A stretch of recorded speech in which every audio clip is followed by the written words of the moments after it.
Hello and welcome to session 4 of 5 for Legacy Life Among the Ruins second edition.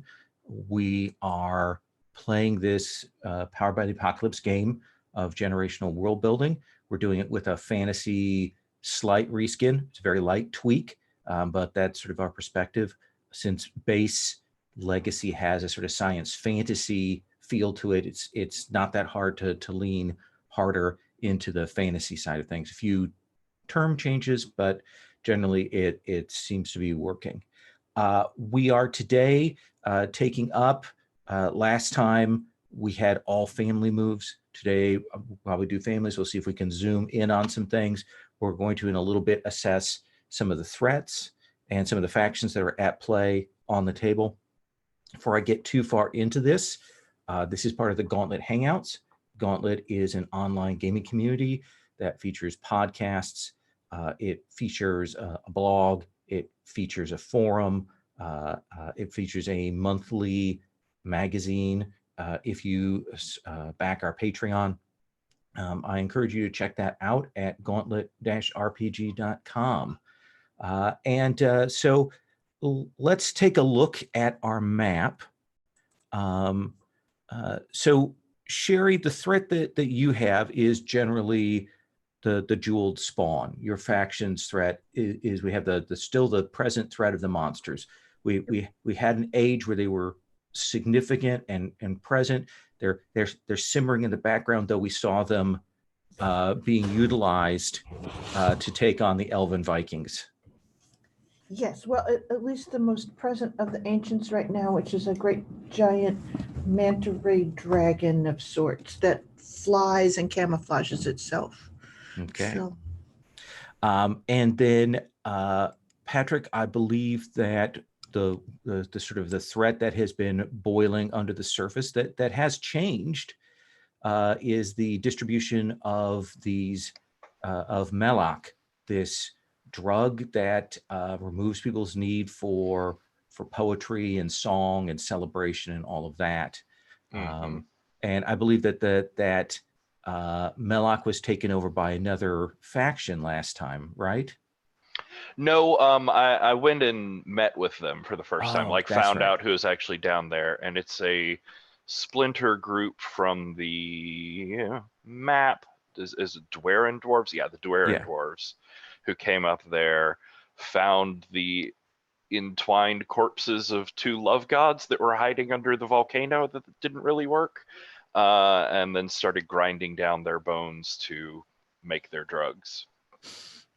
Yeah, and but someone got the informed about that. So I think there's some other people who are curious about that situation. It was the Southern Dwarves had been set on that they were people that could actually get down into the depths because spoke to the hunters to assist. And of course, our thing was, how do we get there? And we ended up talking to the other dwarves. Okay. Interested in the real estate anyway. Oh, and then right at the end there, I think last time I set the paupers on. That's right. Oh, okay. Okay. See, even when I listen to it, I miss shit. Yeah, no, it's great. Too much stuff. But yeah, I it probably won't come up at all or be a problem or anything, but I did give some tree to them just for small favors. It'll be fine. Yeah, I'm sure that's not gonna be a problem. And then Robert, the threat that you had established was the Death Broker's demise, and we haven't seen too much of that, but we know that there somewhere out there is a potent lich out in the back of Beyond that is operating behind the scenes. So we definitely have a threat there. And who knows what other kinds of delightful rituals that lich will get up to. And then Ari, for you, we have the long simmering crevasse, the mouth of ash, which has slowly each session added more and more looming omen-like threats. And we've got a new group that is dedicated to them called the Arcanist of the Sundering. We've got those lights. We've got that strange mist. So that is, I think, the other threat that we have out there. Let's go quickly through the NPC factions. We have the Compromise of Manners, which are the elves that have a forest. They're young elves. They have a forest that they're trying to regrow some gods. We have the Soldiers of Tantus that took a major hit last time and are kind of nomadic because their city has been taken. We have the Dwerin dwarves, who are the southern dwarves. And then we have the dwarves that are up north at the mines of Melloc. And we have the Kingdom of Paupers, who has expanded. They're both down in the southwest, but have also established areas there in the center. And we also have the Elven Vikings as a present issue to be considered, both a threat and a non-player faction. Have I missed any factions? Oh, I did. I guess the Arcanists of the Sundering would be considered a faction as well, right? Because they split off from your people, Ari.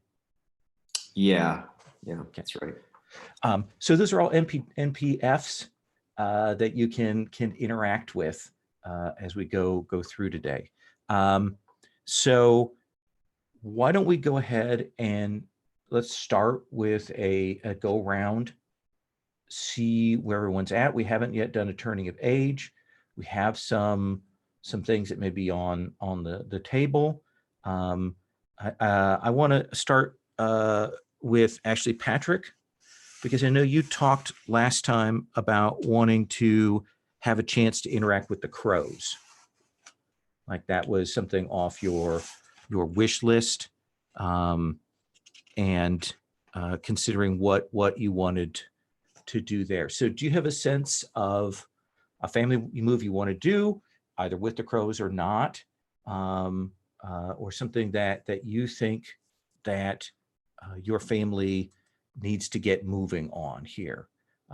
What is it that Silver Tongues need right now?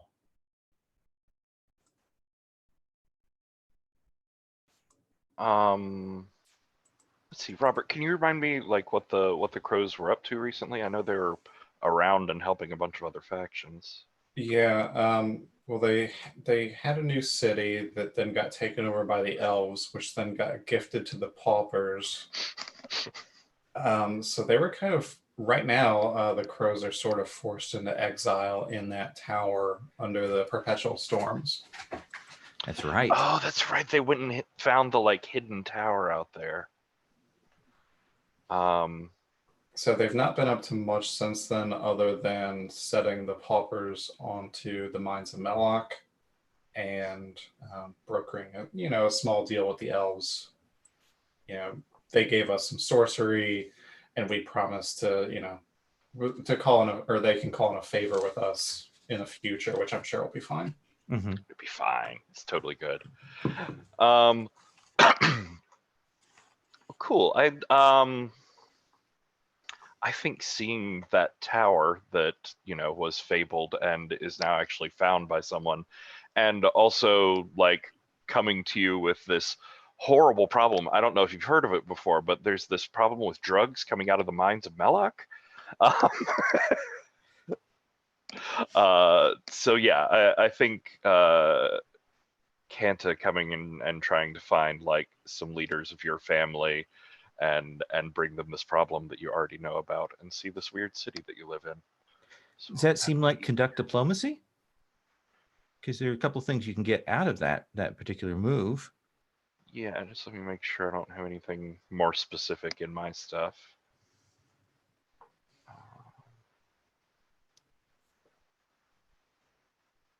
No, I think conduct diplomacy sounds good. Yeah. So let's have you go ahead and roll with reach, which is pretty strong for you. That's a good area for you to be rolling on.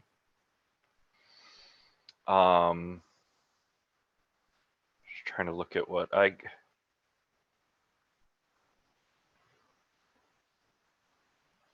guess access to a tightly guarded location or item. really want to find that tower and see what's going on there. I like that. One of you is a rolling page. Ah, there you are. There's you guys, and roll. That's a 4. Even with your reach of 2? Oh yeah. With my reach of 2, that's a 4. So I think that you are getting ready to do that. I know who can help us against these drug dealers. Let's go.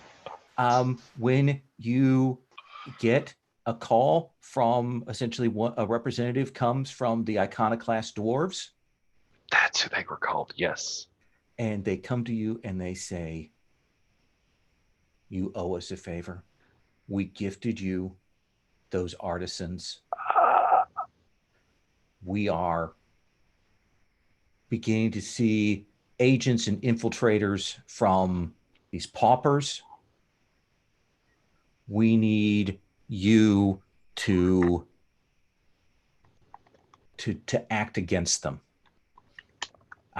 We're not calling on you for direct military action, but you must go and infiltrate, cause problems, whatever, disrupt them. If you can bring force to bear, so much the better. But we're calling on you for this favor. Yes, I think I certainly wouldn't want to be involved in any sort of outright warfare, and it's as you say, not what our family is suited to, but just a little misleading or interesting stories about other places in the land. I think we could probably manage that. All right. Then we will consider part of our debt repaid.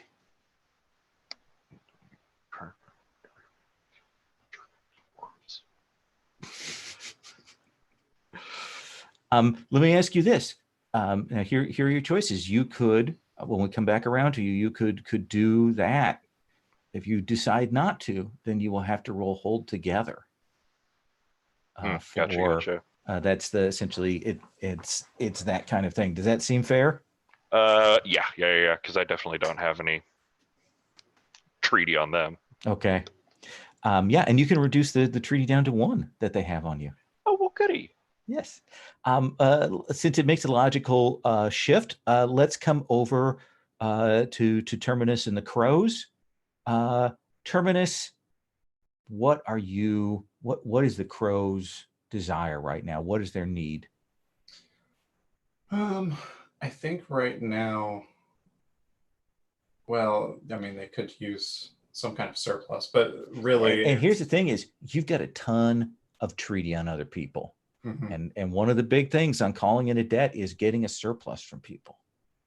Yeah, that's kind of what I was thinking. I was trying to look around to see. So is that getting some surplus that somebody has and taking it for myself, or is that creating a new surplus? Oh, no, that is taking one of theirs. Okay. Because, yeah, I was trying to look around to see who has some good surpluses. Which the surplus of alchemy would probably be good. Also rare, I mean, really everyone's got good surpluses. But yeah, I think we're starting to get more entrenched into this tower and sort of make it our own. And what is something that your people have learned from this place? I think we're starting to figure it out. I don't think we fully understand it, but some of our people who are watching the storm, because that's an ever-present threat, they've noticed there's a pattern to the lightning strikes that strike the top of the tower. I like it. And yeah, I think I do want to go ahead and call in a debt. And I think I'll do that with the Silver Tongues because I've got 4 treaty on them. Oh yeah. And they have none on you, so resisting that call will be difficult for them. Yeah, and then I think I would want to. So I'll spend a treaty, and I would like to take a surplus from them. So give me the what do we see on screen? How is it that the crows arrive to make this demand or request of the silver tongues? They might be approaching this more politely. Yeah, I think it would be politely. I mean, they're lawgivers, so surely they have to follow their own rules within reason. I think they send some delegates and kind of kindly explain some of their recent hardships and explain their need for rare materials so that they can conduct some experiments on this new. They've found this pattern in the lightning strikes, and maybe they can use some of these rare materials to further experiment and see if they can figure out something with these storms. That does sound absolutely fascinating. And I mean, finding out lore about the strangenesses of the world, there is no higher ideal. But I mean, unfortunately, if you had come to us 10 years ago, our storehouses were great. We had centers that our community worked off of in every city. But now with this local problem with people who see themselves as local peacekeepers and lawgivers, well, our family has had to scatter and disperse. And while I could give you some personal materials that you could experiment with, I'm afraid all the grand rare, they're just spread out amongst too many of the family to easily gather together. I'm trying to hold together. Let us have you roll. Your mood is a +1. So as long as you don't roll like you just did. Thanks for the encouragement.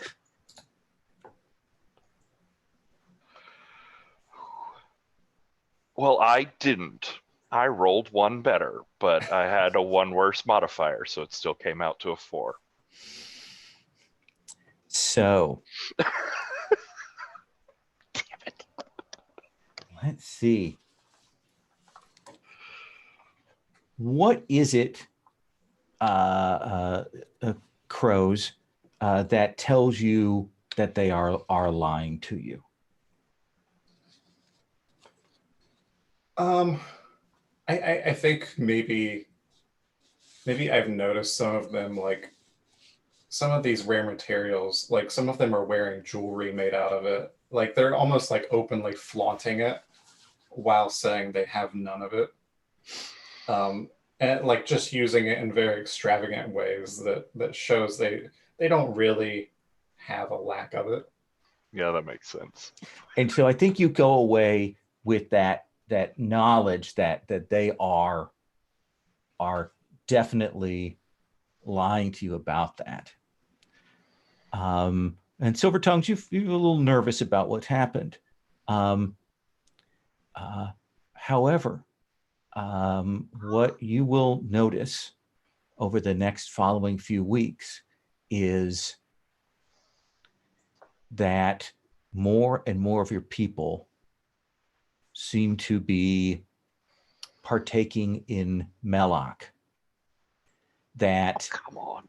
That essentially, when those you've made stronger ties to those iconoclast dwarves, and not all your people are artisans. I mean, you have people that aren't, and it's those people that are kind of outside that cycle that are partaking in it. So I think you're going to get a need for medicine, essentially that you need something to help a detox or maintain against it. Does that seem like a reasonable thing? Yeah. Do the crows get the rare materials? No. They don't. They don't get Interesting. that. You just get a problem. So it's a lose-lose. Which Delightful. is my favorite kind of move there. Let me come to the Keepers of the Ember. Keepers, you've had one hell of an age here.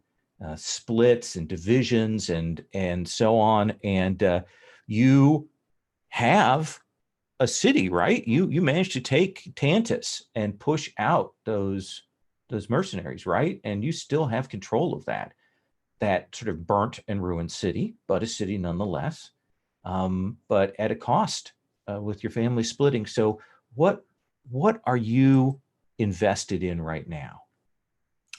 I think right now in the short term, because of this, the city is ruined and we're trying to rebuild it. And we have all these mercenary refugees essentially, right? Because their families live there. And they were once part of our family a long time ago before they split off. So the first thing I want to do is, because I still have this need, justice with the bandits. Okay. Mechanically, it's still a need that I have.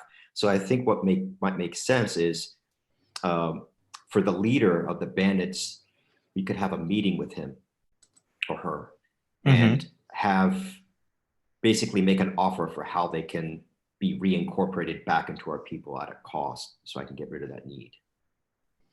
Okay. Let's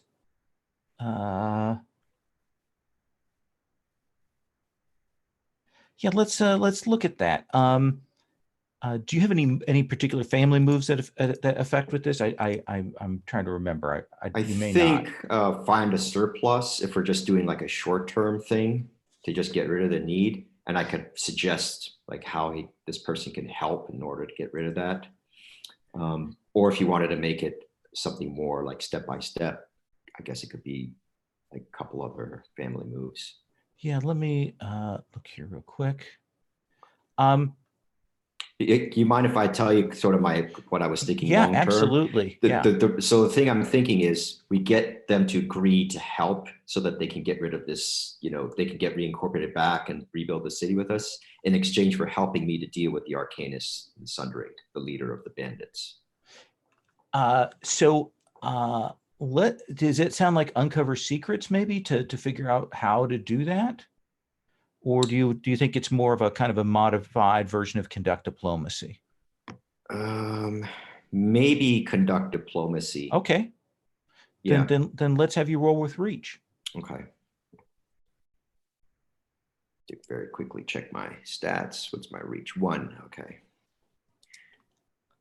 We've had such good rolls already. Yeah. Patrick has set the bar for this one. What I get? Oh, thanks, Patrick. That's a 10. Look at you. So you get a secret,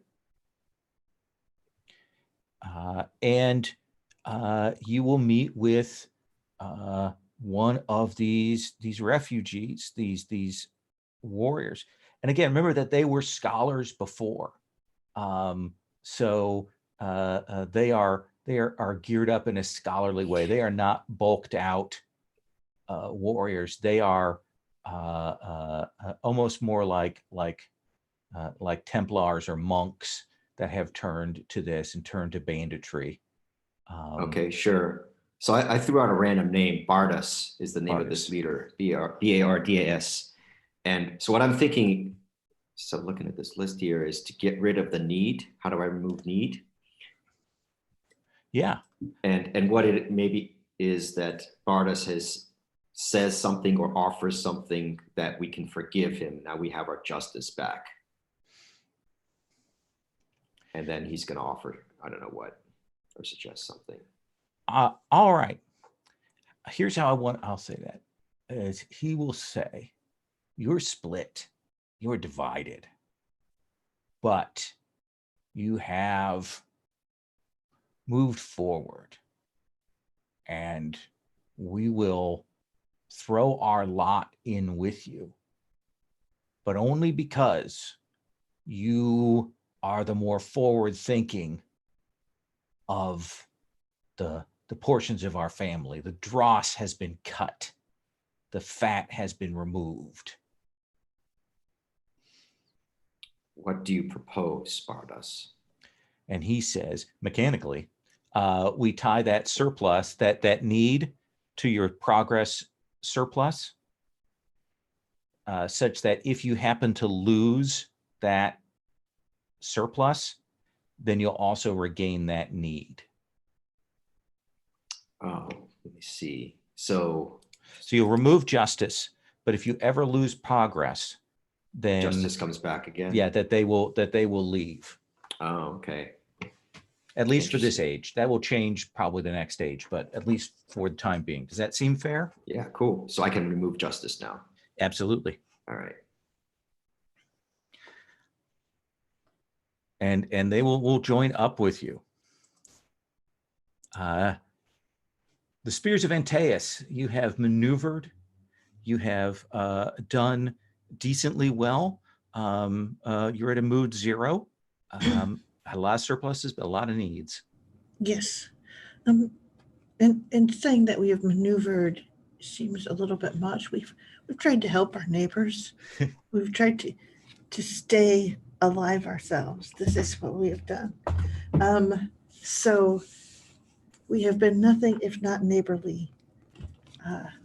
So I think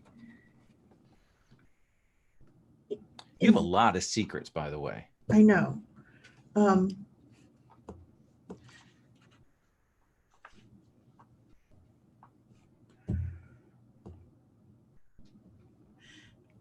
I think that in some ways, so here's the thing is we went and visited the Compromise of Manners and found out about that orchard thing. Uh-huh. And we are not a settled people, nor are we a forest people. We tend to choose ways that we can, move most quickly and see what is coming and those things. But we have built up that field of poles around our sky piercer to protect from the dragon. Mm-hmm. And I think that there's a thing that we want to know if we can create a type of orchard for gods, but like as if the poles are the forest. Essentially, it's that sort of thing of instead of the living energy, it's defensive and, essentially strategic stuff, because we know that the gods have very different natures. Does that make any sense? Yeah. I think that's uncover secrets. Yeah. I mean, that's cool that there's something that will allow me to do that, because I was just making up what I wanted to do. Okay, so I should make a roll, and this is the only thing. You spend however many secrets you want to spend, and then you roll. All right, so I have to spend secrets. I can spend secrets to get a secret. To actually uncover a secret, you'll get a question that you can ask, and potentially you'll get to add stuff to your map, to the map for that. Okay, then where can I find the which page has the link to the roller? Because I'm I believe it's on the basic move tab. Thank you. Oh, there it is. I apologize. It was the only thing I didn't already have open. Okay, so I'll spend 2 secrets. Okay. Surely that will be enough. No, it won't. So a terrible roll. 5. That is a 5. Now you could another family could aid you in that, or we can stick with that 5.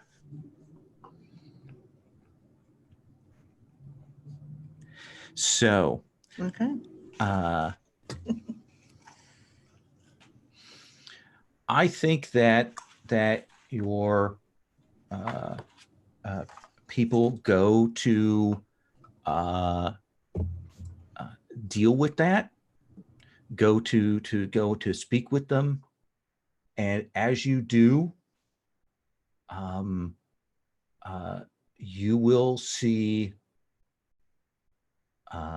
one of the ancients moving around the area, like your scouts spot it, but they return back and they say, this is not like the other ancients.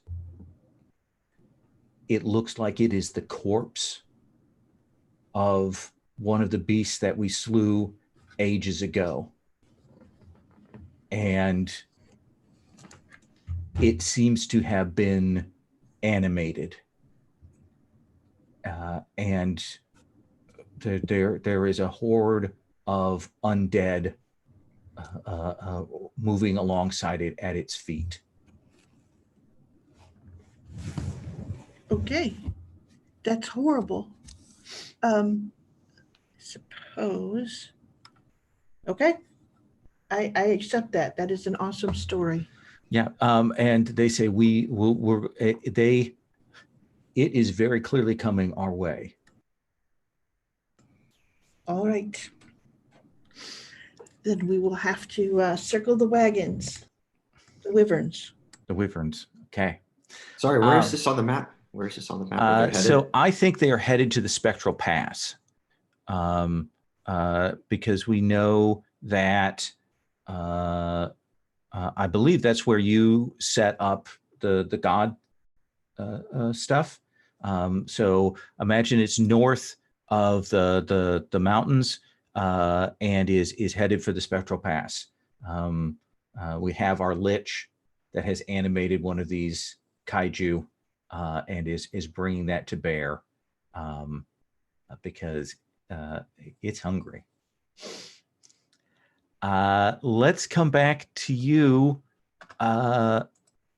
then, the Eternal Masquerade, to Silvertongue. Silvertongues, you've heard this news. You know that the Embers have joined together. They've made themselves stronger, and you know about this threat that is rising in the north. A very smiley looking threat. It's very Stay Puffed. Hello. Cool. So there's just some angry dwarf drug dealers who are like at my back door tapping their feet. And there's some cops that I'm saying goodbye to at the front door. Mm-hmm. And now a monster is coming down from the north to like take over the lovely place that I just spent so much effort trying to get the cops from ruining. Yeah. And while you're talking to the cops, the drug dealers are handing out free samples to your household. Damn it, guys. This is going well. Everything's under control.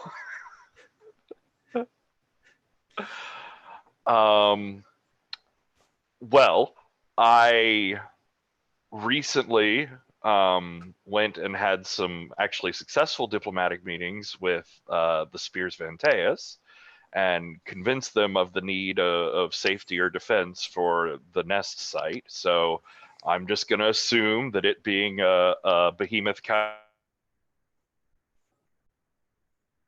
thing, and they're leaking out their words, so I just won't even have to worry about that. So seems reasonable. I'm gonna just focus on the drug dealer cop situation at the moment.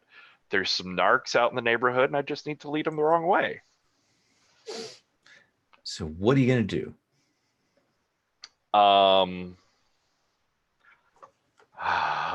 Everything's awful. I'm gonna try subterfuging Okay. at the paupers. Okay. So you're gonna fulfill your obligation. Okay. One of them. To try and make a resource appear more or less desirable. I think I want to try and convince them that the iconoclast dwarves are actually now on the move to retake the dwarves' land. Absolutely. Let's have you roll with sleight.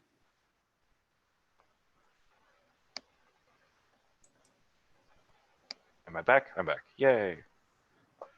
Okay. Sleight. Now, don't forget, if you have magic, you can always spend magic to give yourself advantage on a roll. You know, I do have magic. And I have a terrible sleight. So, there, you three. One of you don't suck. Ha-ha! This is a 10. Look at you. So on a hit, you do it without leaving any evidence, without any trace.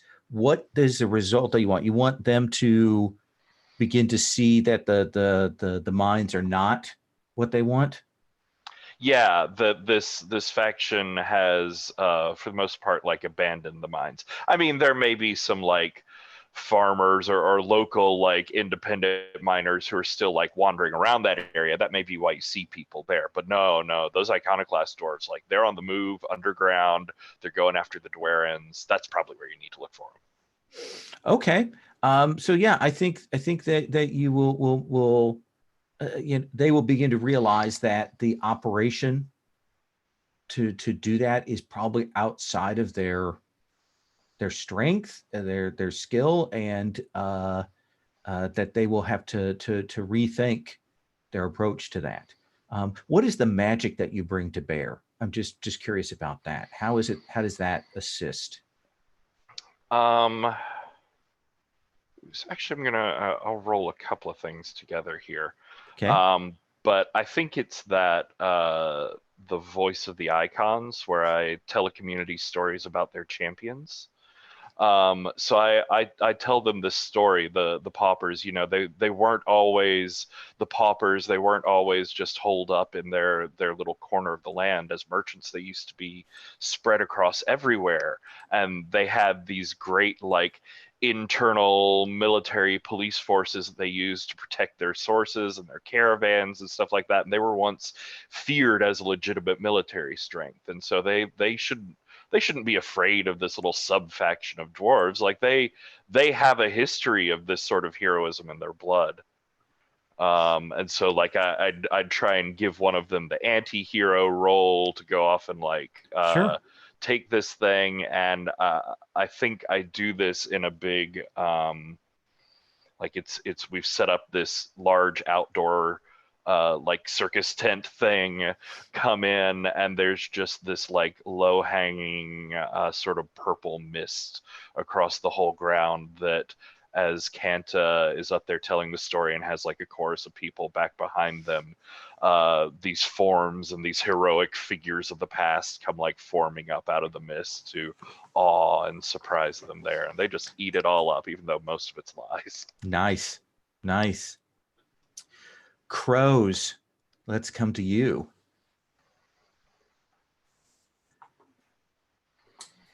Well, so I think now that we've failed to collect any surplus, and I think an issue has come up that we kind of see this drug as being maybe a bigger issue. Mm-hmm.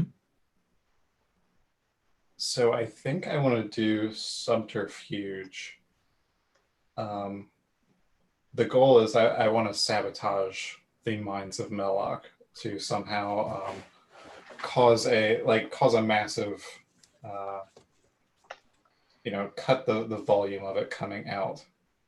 So the goal would be anybody hooked on it is going to, somehow maybe have withdrawals, or it'll be harder to get. I like that. So do you think that these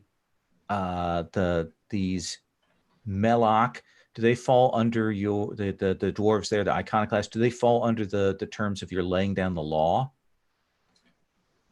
Yeah, that's what I was thinking. Because I could see them as hoarders. Yeah. They are hoarding this drug. Not that I really want it to be spread evenly amongst the people or anything, but they are hoarding resources. Absolutely. So let's have you go ahead and roll with sleight with advantage from that move.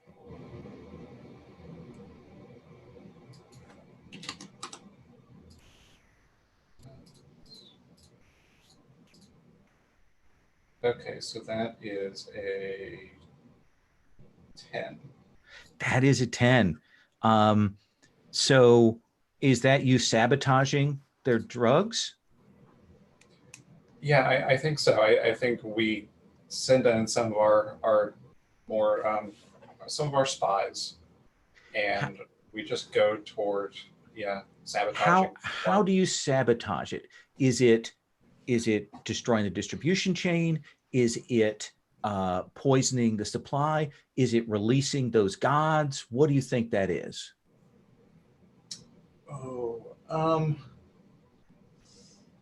I think that it definitely has something to do with those gods. I think because the elves previously taught us some of their god bleeding magic. So I think maybe, they're mining the Melloc from these gods. And I think we just, instead of like cutting it off, just up the influence of those gods, like bleed them even harder. To the point that either the Melloc, the volume, like it just gets really, really, really strong to the point that anybody taking it, like now it's having an adverse effect on anybody taking it. Okay. So the Melloc becomes a dangerous substance that they can't even cut it to make it palatable. Yeah. So instead of making it harder to come by, just making it very not a good idea to take anymore. Okay. I like that very much because that's going to cause problems. So yes, absolutely. Yes, you upped the addictiveness and danger of it. All right. Let's come back to our scholars. Let's see what kind of our enclave by Lord, the Keepers of the Ember. You've brought in this wayward splinter group. You know that things are changing. You've heard rumors about the dangers of this drug that has been spreading out. You've heard about this lich riding a big kaiju coming. What is it that you want to do? Gosh, it sounds like the others need my help. But I really do want to deal with the Arcanus of the Sundering, because the Mouth of Ash is going to turn into a problem for my people. Mm-hmm. So I think I may end up doing another diplomacy actually with the elves, because I still need their sorcery. I want to learn their sorcery so I can use that to deal with any of these number of threats. Unless there's another move you think that would be more appropriate. I could see you, I mean, if you want to, you could, the way that you can deal with a problem like that is to certainly claim by force is one way to deal with that group down there. You could conduct diplomacy to maybe boost up your secrets or your magic. You could do subterfuge to do that. I could also see you, if you wanted to have Amaranth go in and deal with them. We could zoom in on Amaranth, dirty foursome going in to destroy the faction. You're talking about the Mouth of Ash, right? Yeah. Let's do that. I kind of like the Amaranth going in, zooming in. This feels like a good zoom in moment. Okay. So let's do it. Let's zoom in. Amaranth decides that something has to be done at the Mouth of Ash, that there is this clear and present danger. Do any of the other PCs, would you ask them to come, or do they think they should come? What do you think? Oh, it's called the Mouth of Ash. I don't know if that's the most inviting place, but I do put out the word that any assistance would be appreciated and rewarded in good time. Good time. I like that.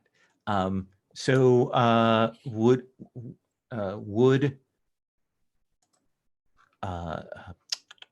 Salvo go? Or is Salvo dealing with this situation up north? I think Salvo would love to go, and yet she recognizes that she is terrifically ill-equipped for it. Okay. If we were fighting a monster, she would be good, but fighting people, her heart quails. If that makes any sense. All right. What about Kanta? It sounds like the math sounds very threatening, but there's this monster up north, and we have several points of surpluses invested in this site that we can't lose. So I think if we're going to be zooming in, it's definitely on that. Okay. But I'll happily play one of your family members. It's nothing against you. Yeah, And sure. and Terminus. I think Terminus would go. I'm yeah. thinking like just the, how close the Mouth of Ash is to where the crows are currently staying. And historically, we have come to their aid and they've come to our aid. So might as well keep a good thing going. Perfect. If Patrick, Sherry, if you could jump to Ari's tab and make up a quick character. I think Patrick as well, right? Is Patrick doing a quick Patrick and character? Sherry, yeah. Yeah.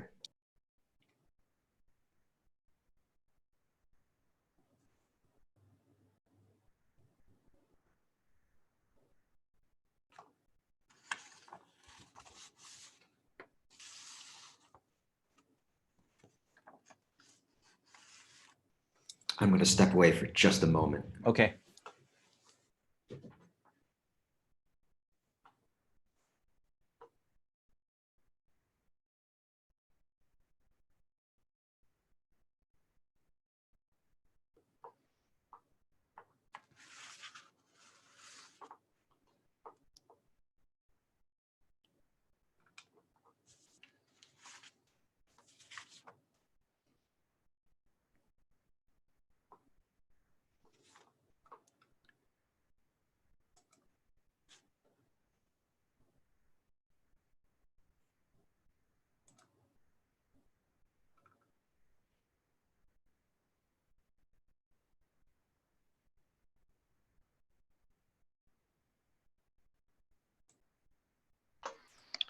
The inherited moves aren't calling up quite right. Oh, let me take a look here. Pain box seems to be the only one that's working so far. Oh, let me check the numbers here. Pain box and educated. Let's see here. Let me see here. So K9, it's C2 to D7.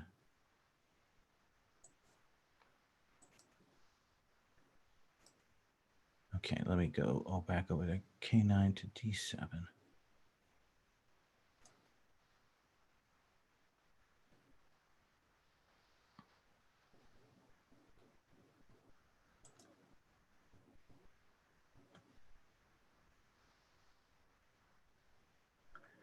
Okay. C2, C2 to D7 should be right. Make sure it's calling on the right thing.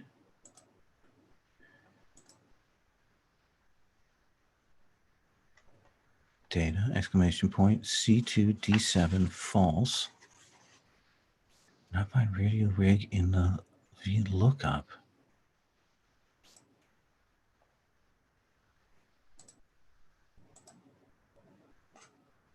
That's wild. Why is it not doing that?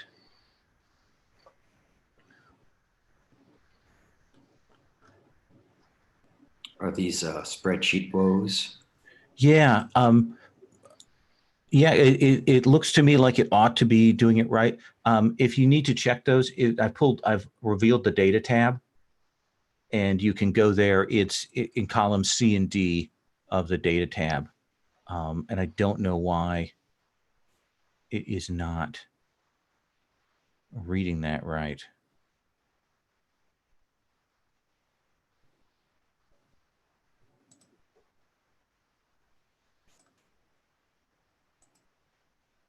I do. The names on the drop down are wrong. Like on the data tab, the first move is scry, whereas on the drop down, the first move is radio rig. Oh, okay. So I've got the names wrong there. Family moves. Let me.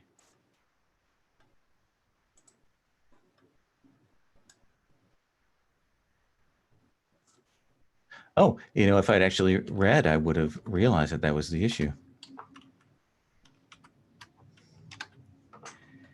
Okay, I can this. I can fix this.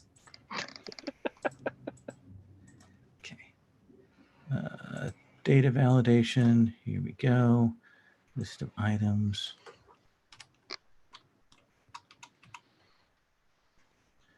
It's scry, pane box, hawk's eyes, thoroughbred, and what's the last one? Educated. Educated.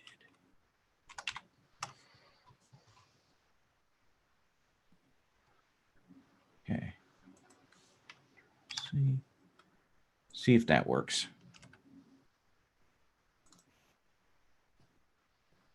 Oops. Hey, nice.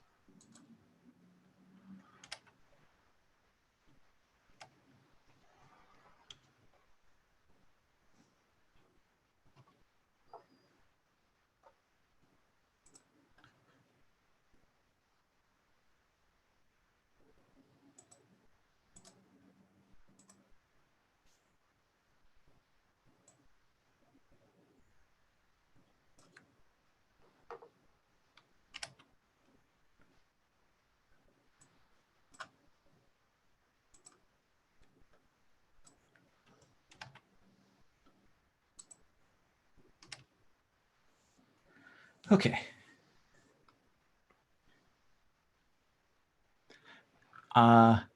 So, Sherry, tell me about your quick character. Sure. I am a cousin of Amaranth's. My name's Pardslip. I'm tall, awkwardly so, like at least a good 6 inches taller than most people around. I've always been at all angles. My elbows jut out. Whenever I'm by you, I take awkward steps and get into people's way. There's just nothing I can do. I'm always moving around poorly around people, but I am intense and sincere, and I have mastered the magics of seeing from above. In some ways, part of my problem is I am always so distracted that's why I'm getting in people's way, because I'm up in my head and up in the sky. Awesome. Patrick, tell us about your quick character. So I'm playing Amaranth's aunt, Pharaoh, who is... Does that make you Pardslip's mom? Yeah, you think so, Sherry? Yeah, That sounds makes sense. awesome. She's older, short, very weathered, and I think she's probably one of the main people that Amaranth learned from. She's a master of history and lore, and was a lot of your education, or at least love for education, growing up, I think. Her specialty is answering the question, "What the hell is that?" I like it. Awesome. So we've got those two characters, and Ari, remind us what Amaranth looks like. Well, by this age, Amaranth is really old. Kind of croaky voice, kind of bent over, has this huge bow, kind of bony face, little beady eyes, compact body, and very weathered from being outdoors all the time. Awesome. And it's funny, we have Pharaoh and Amaranth, and then Pardslip way up here. Yeah. And Terminus, when we see you again, what does Terminus look like these days? Yeah, I think Terminus is probably getting up to middle age. And, I think while he used to be kind of a fiery rebel, now he's just kind of older and grizzled. So instead of being, a rebel, he's more of a soldier and a protector at this point. Awesome. Let me ask you this, Ari, since we don't have it marked on your sheet, you would have gotten a new role for Amaranth in the changing of the age. You had previously been the prophet. What is your new role? Very quickly. Let's go with leader. Okay. What is the marvel that you've built to deal with this?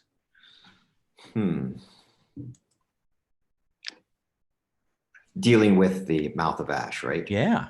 I think it's appropriate. I think, let me just look at my notes. So they broke the connection with the outer. Yeah, you know what? I think the marvel we're doing is we're rebuilding Dagon's Divide. Oh, so we're not actually even going to the mouth of ash, or is that a marvel that you did to like that rebuilding that is what you had to do to give yourself something to deal with the mouth of ash? The latter. Okay. Yeah. Absolutely. Did it give you a weapon? Did it give you a piece of magic? What is it? There were still remains of this alien being that was buried there. Mm-hmm. There may be something there that I can fashion into an arrowhead. Okay, absolutely. And I think the cost that you're going to have to pay to use this is you're going to have to sacrifice the blood of a member of your family. Ooh. And only you know Do I need to hold that thought for later? Yeah. Okay. Yeah. Only you know that. Right. Okay. Okay. So we have another thing that we do when we zoom in is we know what you have in terms of tooling up. You have, let's look at your sheet. You have your arcane pulses. That's your sort of far weapon. We've got your mantles of energy. You've got the wyverns that you use to travel, and you've got your scholars. Those are things that you have. You have 2 surpluses, so you get to add tags to 2 of those things, or get as many copies of a weapon, outfit, or vehicle as you need to outfit the whole party, or add 1 to the quality of followers, or get scout reports worth 1 secret. So you get 2 choices on that. Plus, with your benefit, you also get to add a tag to your weapons as when we tool up. I'm going to add 1 quality to Pharaoh. Okay. And I'm also going to replicate the arrowhead for Pard Slip. Okay. Actually, you'd be adding quality to the scholars, the like generic scholars that we're bringing along. Okay. Is that what you want to do with that? That's fine. Yeah. Okay. So you've got multiple of this weapon. You added your scholars are there, and they are your toughest scholars, and you also get to add a tag to your weapons because of you've got that family move for that, the gear bonus. Yeah, I think precise on the bow. Okay. All right. So we're going to do this almost like an approach roll in a Forge in the Dark game, where we're going to start with your Wasteland survival roll, and that'll tell us where you are when all of this starts. Does that seem fair? Mm-hmm. Okay. So let's have you roll. Okay. Hang on a second. Wasteland survival steel. All right. Got 1 steel. Ooh, there's a red die there. Let me get rid of that. Yep. Delete.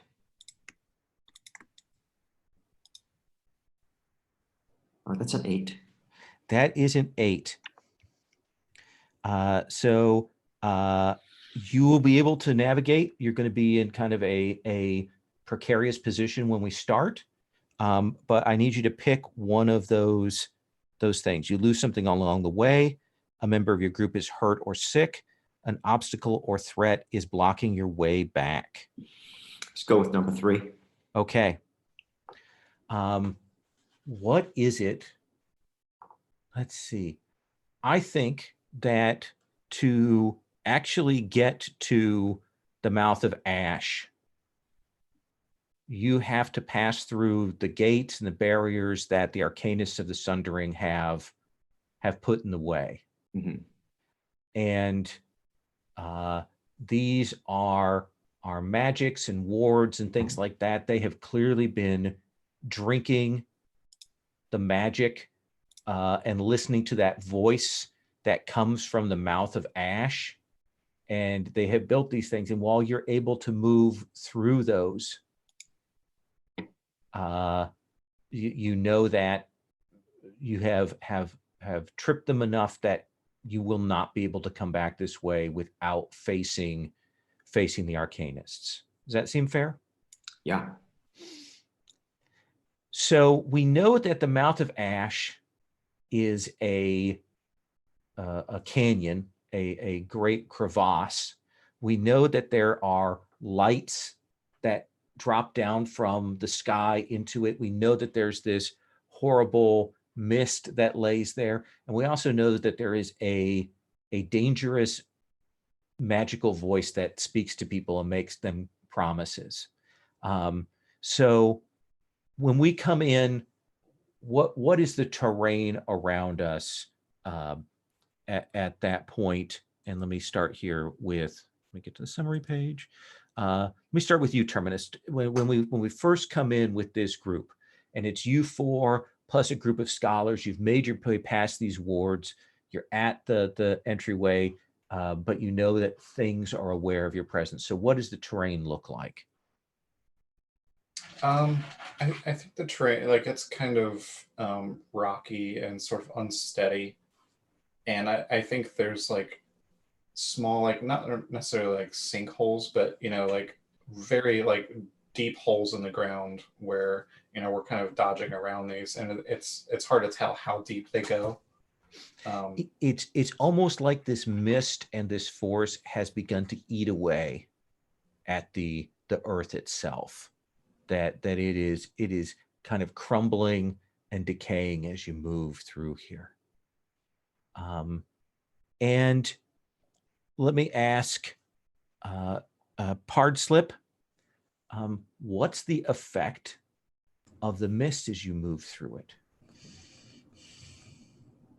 I think the thing that it does is it's sort of like it changes your perspective.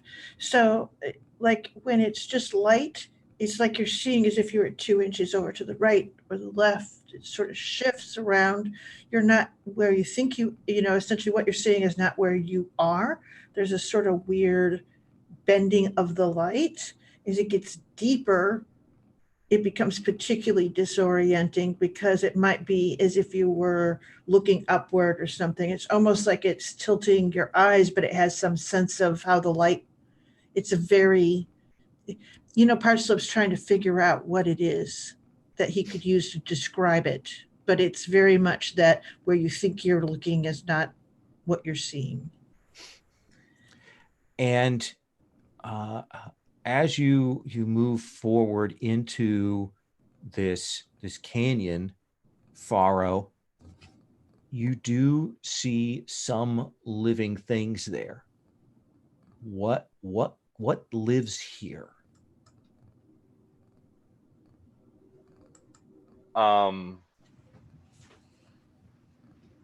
I think it's hard to tell in all of this like mist and darkness, but they seem to crawl across the walls and ceilings. There's sort of like wet movement sounds rather than like insectoid chitinous sounds. Absolutely, that scurrying with a little bit of damp, like squish to them. Mm-hmm. Nothing says hello like a wet slap. Yes. And as you move down into here, what Amaranth, what do you see that tells you that the Arcanists have been making pilgrimages down into here? what is the evidence of their path of travel down in? I think because of this mist, they set up these arcane lights that are kind of like, they've taken the lights from above, the power of the lights from above, and they've used that to create these little floating, like, they're not even held up by anything. They're just these little glowing lantern-like orbs that get brighter as you get close and then dim as you depart.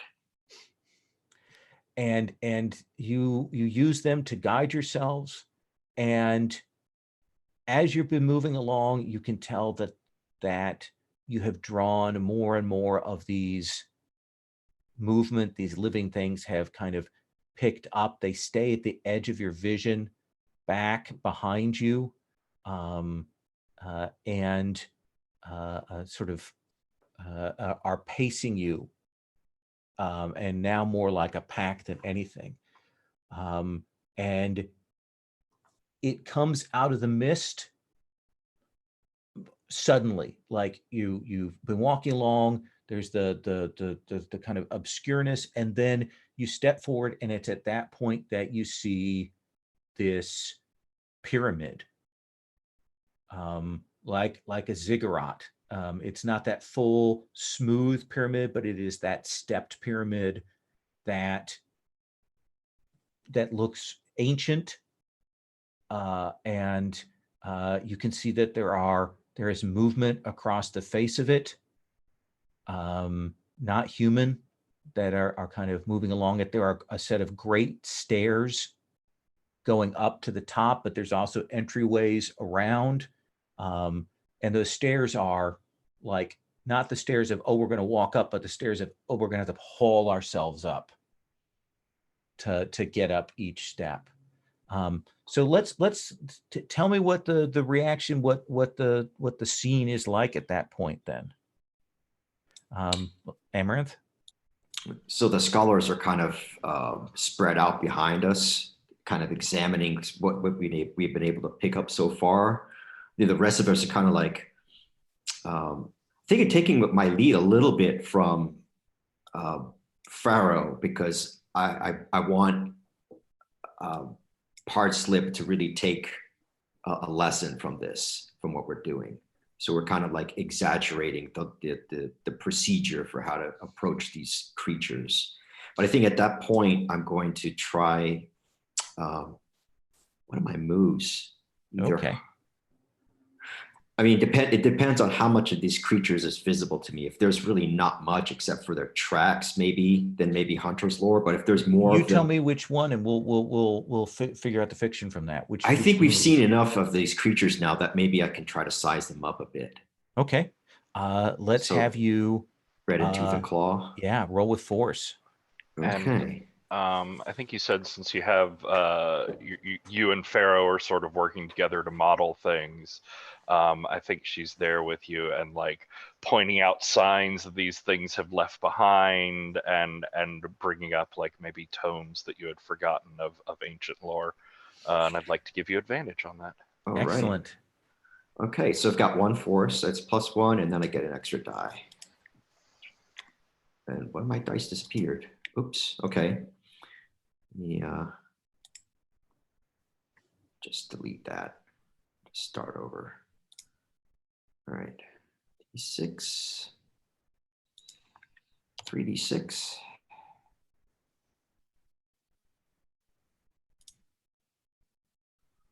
Okay, so that's a 7, 8 total. 8 total, and that will give you 2 hold that you can spend when you face them. Great. And what is Slip doing?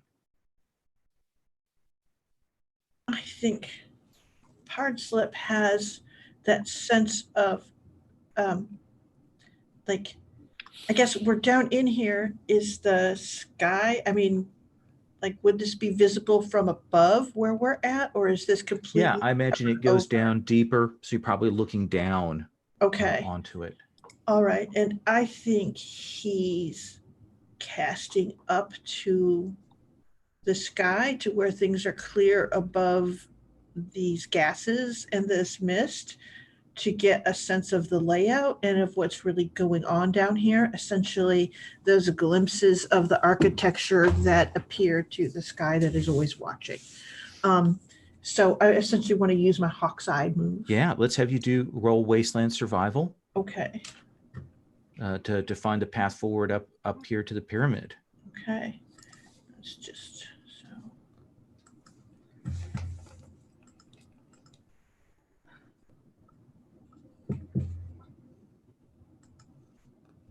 Oh my goodness. I need new dice. So I get a 5 in total. Do you have someone helping you? You can call for aid. I don't know. Let's see here. I mean, if someone would assist, I would love that. I would call for aid. I am being instructed by Amaranth and by my aunt, my mom. So probably would look to Amaranth if Amaranth would assist me. I will assist you. All Okay. right. So I get to Then- roll another die. Amaranth will roll the appropriate stat, which in this case will be lore or steel. So roll with a +1, and that's your uncle effectively. So I think you get advantage on that roll, Amaranth. Okay, so I roll 3d6 +1 again. Yep. All right. It's an 11. All right. So that will push your result up to a 7 to 9. Okay. Okay. Which means that you will find a path forward, but you need to make a choice. Lose something along the way. A member of your group is hurt or sick, or an obstacle or threat is blocking your way back.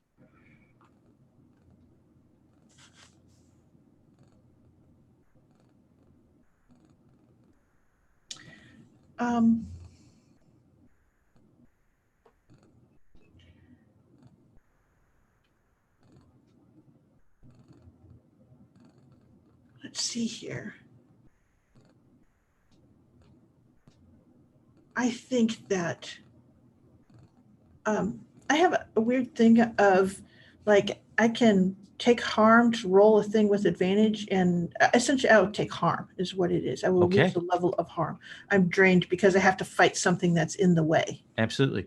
So you will take, as you're moving up, flying to get this surveillance, like crackling energy forms around you. And there's almost a lightning strike that hits you. Your mantle is going to absorb some of it, but you're going to take 2 harm beyond that. Okay. 2 harm. Okay. Yeah. So that's down to H2. Yep. Okay. All right. And now you have that. So let's come to our lawgiver, Terminus. They've found a way forward to move up past these scouts, and now you are at this pyramid. What is Terminus doing? I think Terminus really just has his blades out and is kind of, I mean, almost acting as a bodyguard at this point. Okay. While the crows are slowly kind of getting on the magic train as far as learning, from the elves. He doesn't really fully understand what everyone is doing with this magic. So he's really just there as kind of a bodyguard. And is maybe not necessarily leading the way, but toward the head of the pack, watching out for any danger.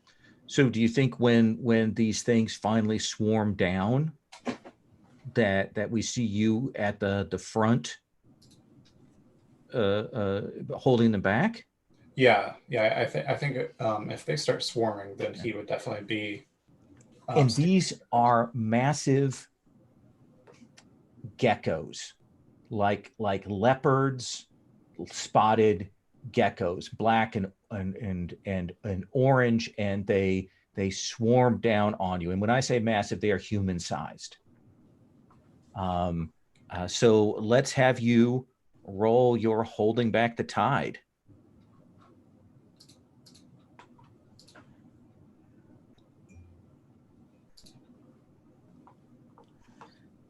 So that is 8. That is an 8. So you get to pick one. No harm comes Wait, to. wait. Can I help? Yeah, absolutely. Okay, I want to help. I don't think you have advantage. I don't think you have the backstory with him, but you can roll 2d6 and add your, I think, steel for this. Okay, awesome. Then I will do that, and I'm going to roll with advantage to help him because that's my only chance of succeeding today. And to Okay. do that, I have to take 1 point of harm. So I keep doing this. Sorry. Okay. I want to impress him Okay. because this is important.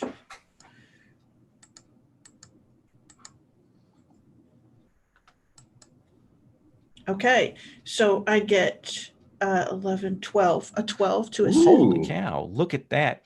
So Terminus, Pardslip, what do we see on screen then?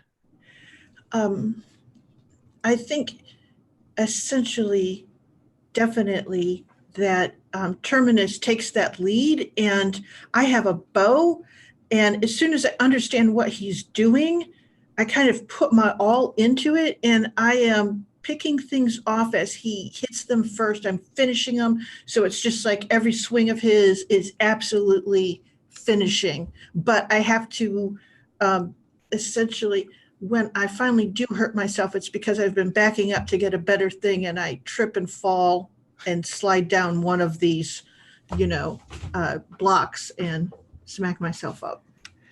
And Terminus, you get 2 picks from your holding back the tide. Yeah, so I think I'm defending really the group in general. If I had to pick one person, it'd be the whole group. Yeah, whole group. Okay, so I would say no harm comes to the thing I defend, and I want to say I force the danger back in a way. So we see you cutting through them and driving them back, right? We see you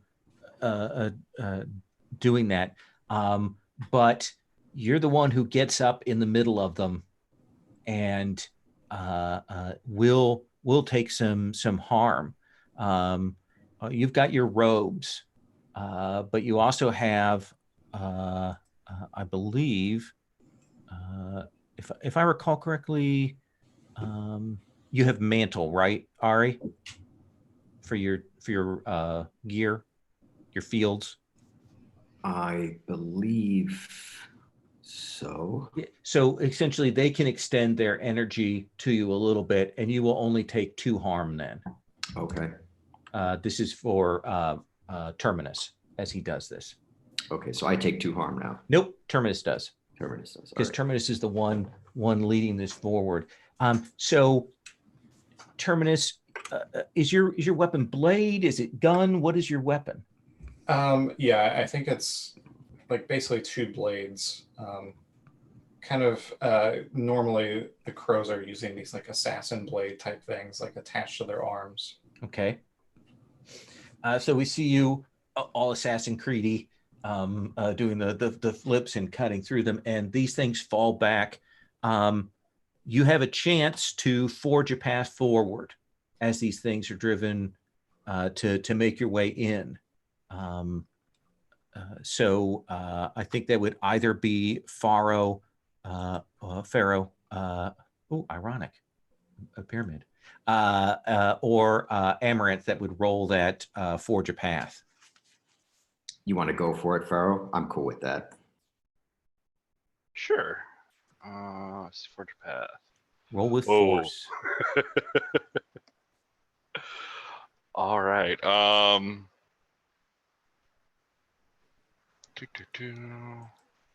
And what's this path through again? Essentially, you are trying to find your way into the heart of this pyramid. Quick question: can the scholars help, since they have? How does their bonus kick in for things for us? I think there's a move for them. Yeah, that's the give orders. So yeah, it's under orders. It's on the basic moves. Yeah. Do you want to have them assist in finding this, Ari? If they can assist Pharaoh, that'd be great. Okay. Then roll +2. And then we'll have Pharaoh roll. Okay. Get rid of this.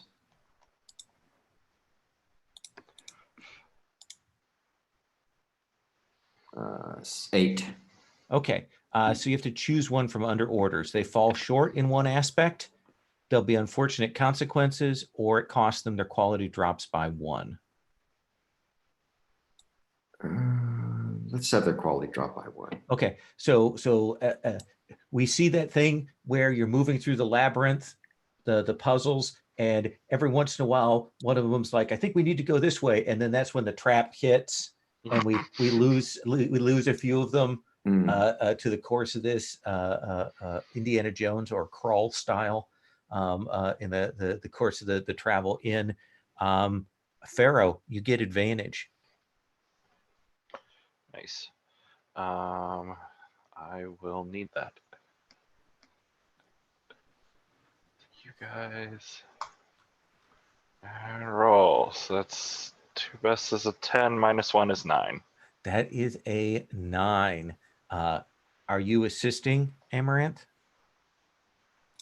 Yes. Okay, then go ahead and also roll with force. All right. 10. So, Pharaoh, tell me about this labyrinth. How is it that you make and lead your group, your dwindling number of scholars plus your fellows, into the heart of this pyramid? So I think our poor scholars have already been exposed to plenty of danger as we go through, so I'm not going to choose that again. But I think it is sort of Indiana Jones style in that she finds a particular set of symbols along the floor that like will keep you from setting off these horrible squishing rock traps. But as the group starts to move forward and a lot of us start to use these tiles, like the back end of the group, the tiles start to get loose, the floor starts caving and falling in. So this whole path is just like collapsing behind us as we run further into the mouth. Absolutely. And you will march forward, the sound of that crashing behind you, and you will find yourselves in a great grand chamber. And there are sort of dull leaden figures around the sides, like maybe even sort of almost look like golems or automatons at the edges. And there is a grand throne here. And there is a very tall figure there, humanoid, but in that way that it's hard to tell. I mean, he has an alien look to him, and he is communing with the forces beyond when you and your companions enter into the chamber. And he will come to awareness and look at you interlopers, and he will say, have you come to ask for my help?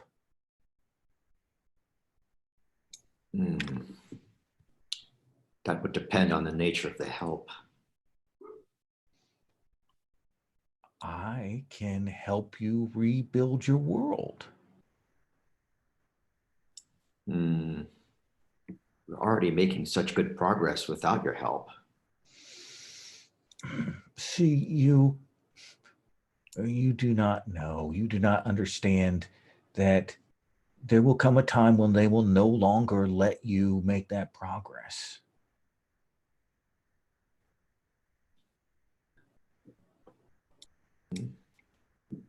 That hasn't been a problem yet. No, but when they awaken, when they come and they have begun, they will eventually take control, seize the reins of this place again. And what is this place exactly? Well, I mean, the world is when I say this place. This is my, let us say, refuge for the moment here. It is where I forged things during the fall. This has been a source of trouble for my people. No, I think that's a momentary misunderstanding. It is a misapprehension. And while this conversation is going, I'm kind of trying as best as I can to signal quietly to Pardslip and Pharaoh and the scholars to kind of, get ready, take position in case this goes south. And this figure stands up. And you definitely have that sense of someone who has used magic and sorcery to rebuild themselves. Not a lich, but they've certainly made themselves something more. And it steps down off the throne. Skin is slightly tinted silver. The hair is now kind of standing, see it kind of fall back, silvery. And he says, listen, we could all be as the gods. You could be all of you. We can throw off their shackles. We can remake this world. I kind of narrow my eyes and I say, we don't need your help to rebuild this world. We could take your magic for ourselves. Then do it. And he will raise out his hands, and again, Dark Emperor style, we will see the crackling of lightning around him. Let's start. I want to know what Pharaoh is doing as this is going on. So I think Pharaoh is sort of like sidling to the side, trying to get out of the way of imminent lightning blasts, and taking Amaranth's sort of signals to heart, as she is like studying her, like narrowing her eyes, studying this thing, sort of dangerous old woman style. And I'd like to use, so for my agent move, I chose as my field of expertise the world before. So can I use that and reveal a secret about this situation? Absolutely.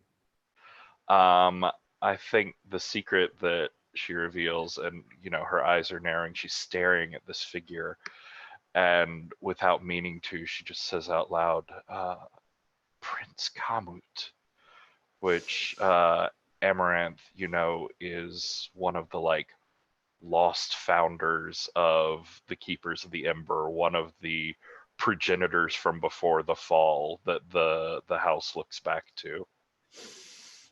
I've not heard that name in many years. Can I try and unearth forgotten lore on him? Yeah, let's do that. All right. Lore, and I have advantage for my secrets. You. Oh, God, I needed that. But that's a 13. So you get to ask 3 questions, and you gain a secret. Ooh. Sorry, you can mark that secret. It's a secret from me? For the family, yeah. Oh, sweet. Where is he drawing his power from? This whole thing is a forge that he used to make his own gods and demigods to fight against the gods. The statues that are out off to the side are his automatons for this. he lost the war, but managed to survive. Oh my.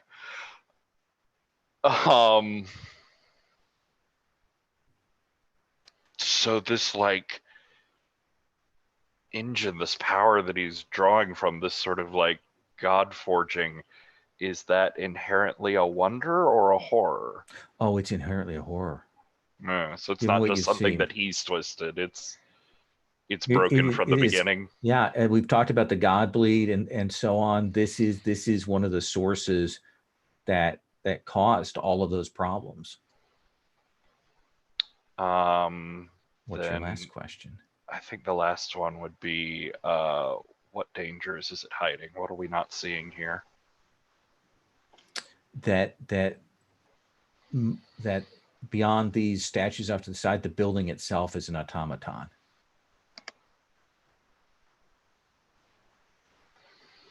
Let me check in with Pardslip. Pardslip, what are you doing during this confrontation, this showdown?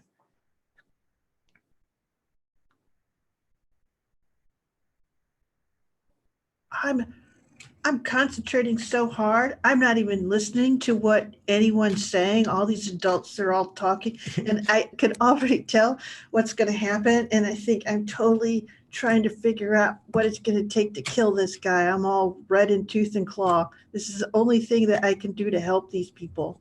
Okay. It's just like every particle of his being knows that this is bad, and either this thing dies or we do. Okay. So Quick, if I might interject, if Sure. she's going to do red and tooth and claw, I still have 2 hold from earlier that I used from Hunter's Lore? No, it was from red and I did red and tooth and claw earlier, and I got the 2 hold. Now, is that just for the geckos, or can I use that here? This is a different target, so I don't think that's appropriate here, Okay, just all right. fictionally. But you could certainly roll that. wait. She's gonna do. She doesn't have that move. You have that move. Oh, I didn't know that. Okay, sorry. That makes sense. All right. So, well, maybe Pardslip could set me up. Is that something that we could do? Yeah. I will. I'll probably look to Amaranth to see what I'm supposed to be doing. Clearly, I'm ready to shoot. So we see you getting ready to shoot. We see Pardslip coming to bear. Even as that happens, even as the lightning crackles up, we see those figures begin to run and move in to strike all of you down. What are you doing, Terminus? Yeah, I think I'm just going for the kill, and trying to. I mean, my people are kind of like trained assassins, or at least that's kind of what Terminus was at one point. So I think he's just going in. I mean, we're this close. I think he would just be going in for the kill to try to end it. On the big guy? Yeah. I think that we will see you leap up to strike at this thing, and your blades will bounce, and you'll realize you do not have the weapon to fight it. We get that demonstration of his power as you come in, and you are like lightning fast. I mean, we didn't see you, and suddenly you're up by him, and you go to strike, and they just do not hit, and he will throw you back into the mass of these automatons that are coming forward. What do you think? Does that seem like a reasonable description for the not having the appropriate weapon? Yeah, I think so. Okay. And what are you doing then? In that case, I would just be trying to hold off anything attacking the rest of the group. Okay. Do you want to hold back the tide again? Yeah, I'll go for that again. Okay. As they come in, certainly they're coming for Pharaoh because she knows the secrets and the scholars, trying to interpose themselves between our 2 bowmen and the target. Yeah, and I rolled a 5. You roll a 5. So I think that Terminus, you are going to suffer 2 harm through. Okay. What does that look like? No, 4 harm. Yeah, I think Terminus is not the warrior he once was, maybe, and he's just putting himself more or less just like using himself as a human shield, trying to throw in attacks where he can, but obviously there are automatons and whatnot, and so he's just getting beat down, kind of, but trying to protect everyone as he can. Pharaoh, you take 2 harm through as these things rush you. Because you're split off and separated, I think only 1 harm for Pardslip and Amaranth. Okay, 1 harm.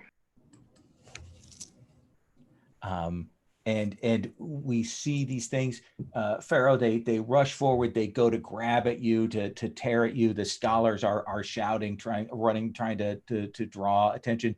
You can feel the building itself gearing up to defend itself. And Amaranth, it all comes down to you, right? Sure. It's you fiercely assaulting with the assistance of Pardslip, right? Yes. Let me ask you this. What blood of your family are you sacrificing to do this? Whew. Sherry, you're raising your hand. Do you want to be the one? Yeah. Okay. Ouch. How do you do that? What is it that does that? Is it that you get Pardslip up there and fire that bow through him? Could be. That sounds pretty dramatic. Maybe Pardslip, you can decide that one, or the other one I was going to suggest is you weren't ready for this, and this arrowhead that I replicated for you, your body's just not built. You're still too young, and that could have taken out all of your energy, just left you, wiped out. Take a pick. Yeah, I like that idea that the thing that you've made actually channels intent, and I put all of my desire to please you and the family, and just let it rip. And that's what, yeah, like that. Holds Perfect. Force. Yeah. Amaranth, roll with force for fiercely assault. And then potentially Pardslip can roll to assist. Okay, here goes. You can spend a secret to give yourself advantage on that roll if you want. I'm going to do that. I don't know if it's after the fact or not, but you can do it. I'll take an extra die and roll that. So that's an 8-9 total. It's a 9 total. Sherry, roll with advantage on steel. Yes. Okay.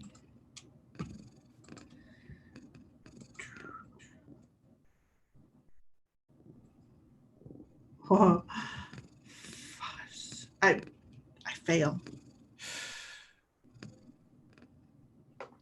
You fail. So that drops the result to a 6- on that fiercely assault. Oh boy. Sorry. So No, it's okay. Pardslip goes to do this and falls before she can even make contact with that. He can even make contact with that weapon.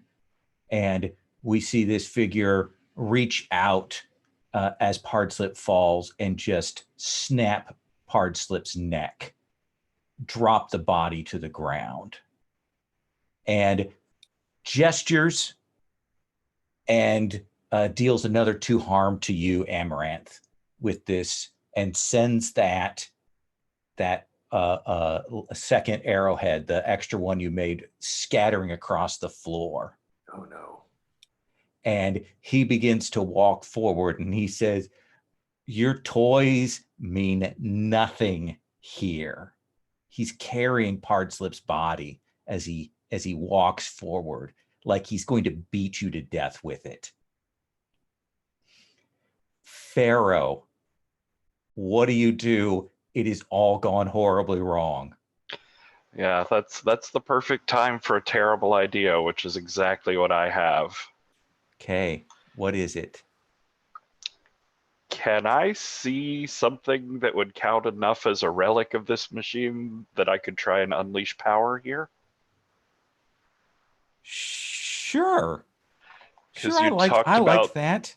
Yeah, this the whole thing is a device. We've the whole described thing it as is that. a device, and it's a resurrection device for gods or whatever. But resurrection is the point that I'm focusing on here, as Pharaoh like screams in agony and despair, and begins like You've just hard killed your shouting, son. Yeah.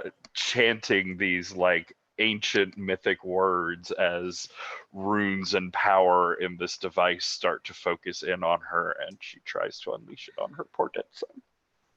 Roll with lore. Okay, cool. Uh, you and y'all. It's a 10. That is a 10. Pick 3.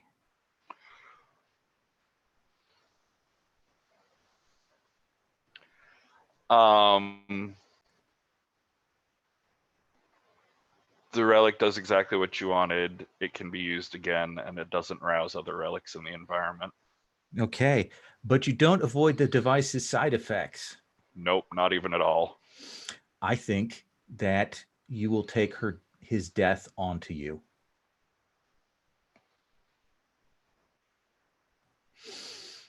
What happens when you die, Pharaoh?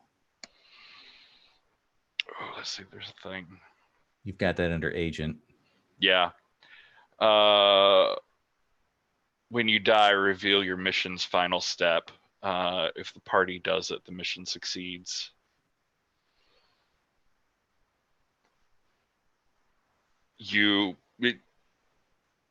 So I think as the energies are coursing through her and she's like being eaten up by it, she turns to Amaranth and like locks him with her glowing eyes and said, "You know that was the wrong blood.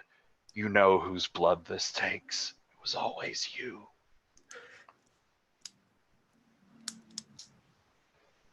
And she sparks out and dies. Oh boy. Pardslip, you walk to the black gates, and then suddenly you are there. You can feel your neck fuse back, and you're in this thing's hands. What are you doing, Terminus?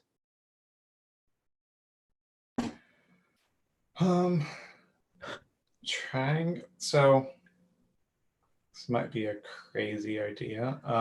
We've only been made of crazy ideas. Right. So obviously my weapons are not capable of harming him. But we're surrounded by all these automatons. Is there any way, or how could I perhaps try to hijack one of the automatons and use it as a weapon? To essentially give yourself like to assist Amaranth in doing this? Does that seem? Almost like to assist, like use it almost as like a power armor and use it to assist. I like that as fiction for this. That would be a call for aid with fiction. Does that seem right? Sure. Okay. So let's have you do your call for aid first. What do you think is the appropriate stat for that, for grabbing these things and hijacking them to help give Amaranth that opening to beat on this thing? I am not sure. Maybe, I guess force, or maybe speak. I like it. Okay. Oh, that's a 4. That is a 4. Terminus. I'm not going to apply the causing a 6-. I think I'm going to let you give him advantage, but not a full push-up on this. How does Terminus die? Yeah, I think I'm trying to sort of cut my way into one of these automatons, and it's just way too high. I mean, way too magical, way too crazy for me to even comprehend, and I'm just stabbing into the wrong places. You drive it forward to create a distraction, but the god energies, even the residual will shoot up through you. Yeah, I think I stab into a certain place, and then like light just like shoots like through my eye. Like light is coming out of my eyes, out of my mouth as I'm screaming, and then that's just it. Amaranth, you have one shot at this. You have advantage. So I'm blood soaked on the ground. I'm at 3 harm right now. And just to point it out there, as an alternate, if you just choose to die, you'll win automatically based off of Pharaoh's death move. Just putting that out there. Yeah. Amaranth. Yeah. Do you want to risk it for a roll? I think I do, because even if I fail, it's kind of a cool dramatic end for all of us. Then let's have you roll with force, All with right. advantage. Here goes nothing.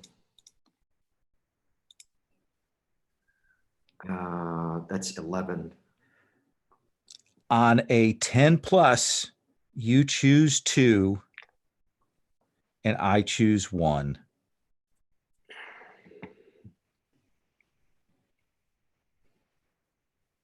This was fiercely assault, right? Yes, it is.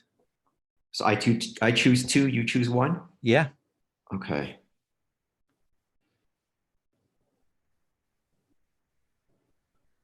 Yeah, I'm going to take the last 2. Avenue escape is clear. Inflicts savage, terrifying harm.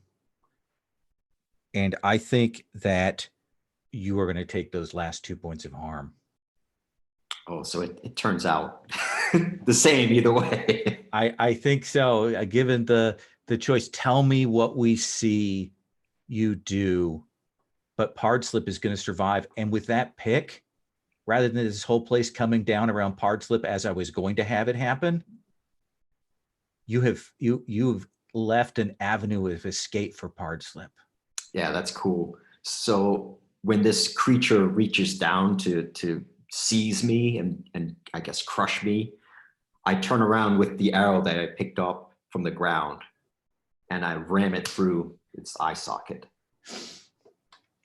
And there's that scrimmage. You can feel his energies, course through that arrowhead. He drops you, Pardslip, and you see him and Amaranth locked, like in this titanic struggle, and you'll realize that you need to go. You have to run. And I do. I think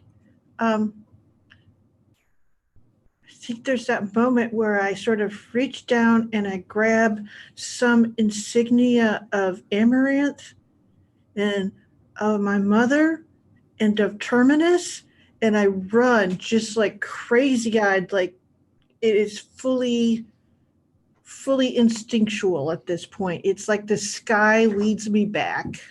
And this is where we've saved up all of the special effects budget as you run out and the building is collapsing behind you.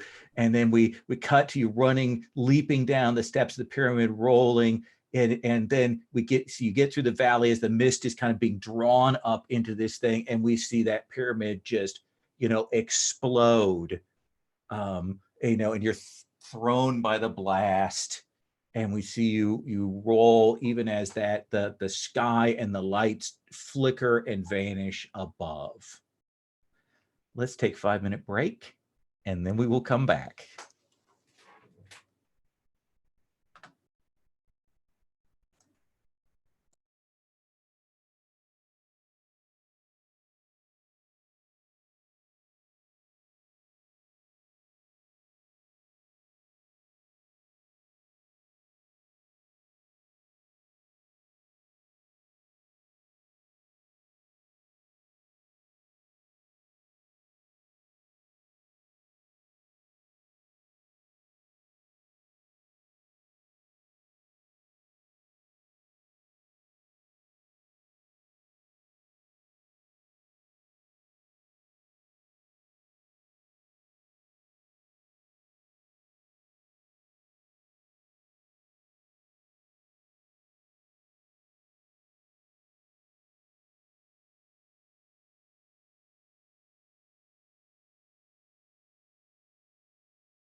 Wow.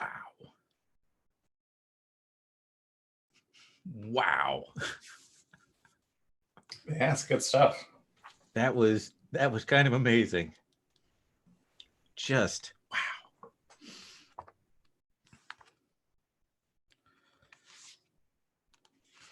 I like this game a lot.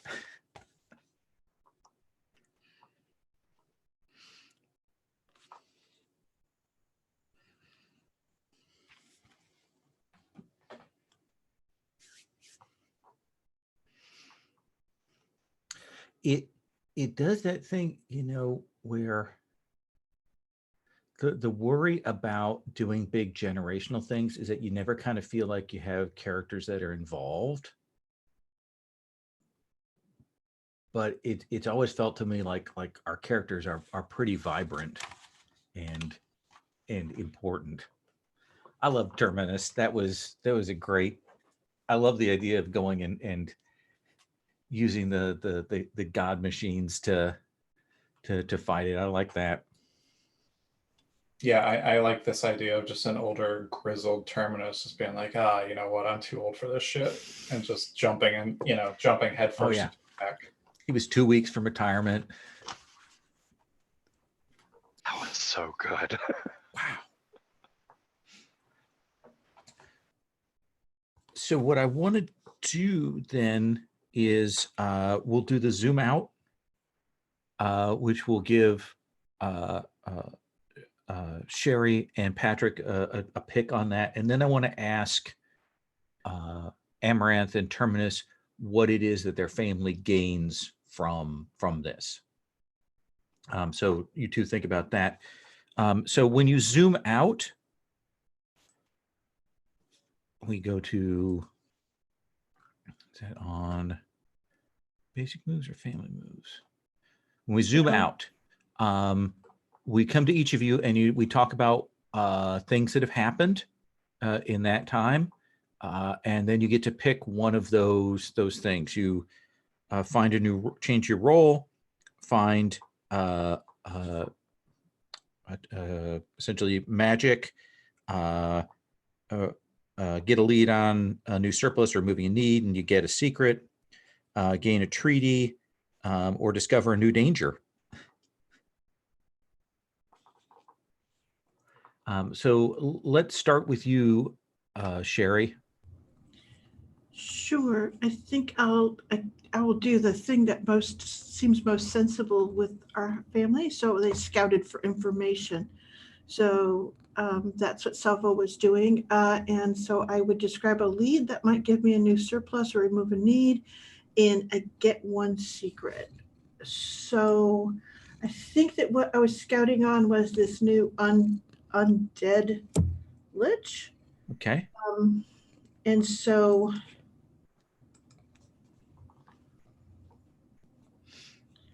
let's see here. Do you want it to be a surplus? Or do you want to have it help you remove a need? I think we might go, well, let's see here. Where is recruits? Is that a need? That is a need, yeah. Okay, then probably remove that. And I think that what it is that this kaiju is a threat, and it's significant and visible. And so essentially we get a lot of, from the other factions, all of the young sorts who want to get in there and have a fight, who haven't found a place otherwise, and a lot of people who know that it's going to be bad and that this thing has to be brought down. So we've got mages, like all kinds of people who are sort of like, it's going to be bad, they're going to need my expertise. So we will maybe. Okay. Yeah, we'll come and we'll figure out what the move is to do that. Do that. Okay. Patrick, what about you? I think I'm actually going to do the same thing. Okay. Give you a new surplus or remove a need.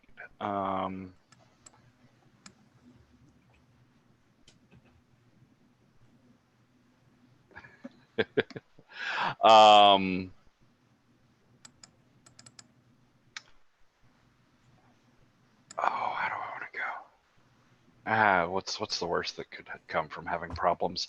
I think we're worried that the spears are just spread too thin right now. And so I want to get a lead on how I could get surplus either defenses or safety on my own. Okay. What do you think that is? What is it that you can find? Or I can suggest something if you want. Oh my God, the Stay Puft Marshmallow Man is complete. I hadn't seen that.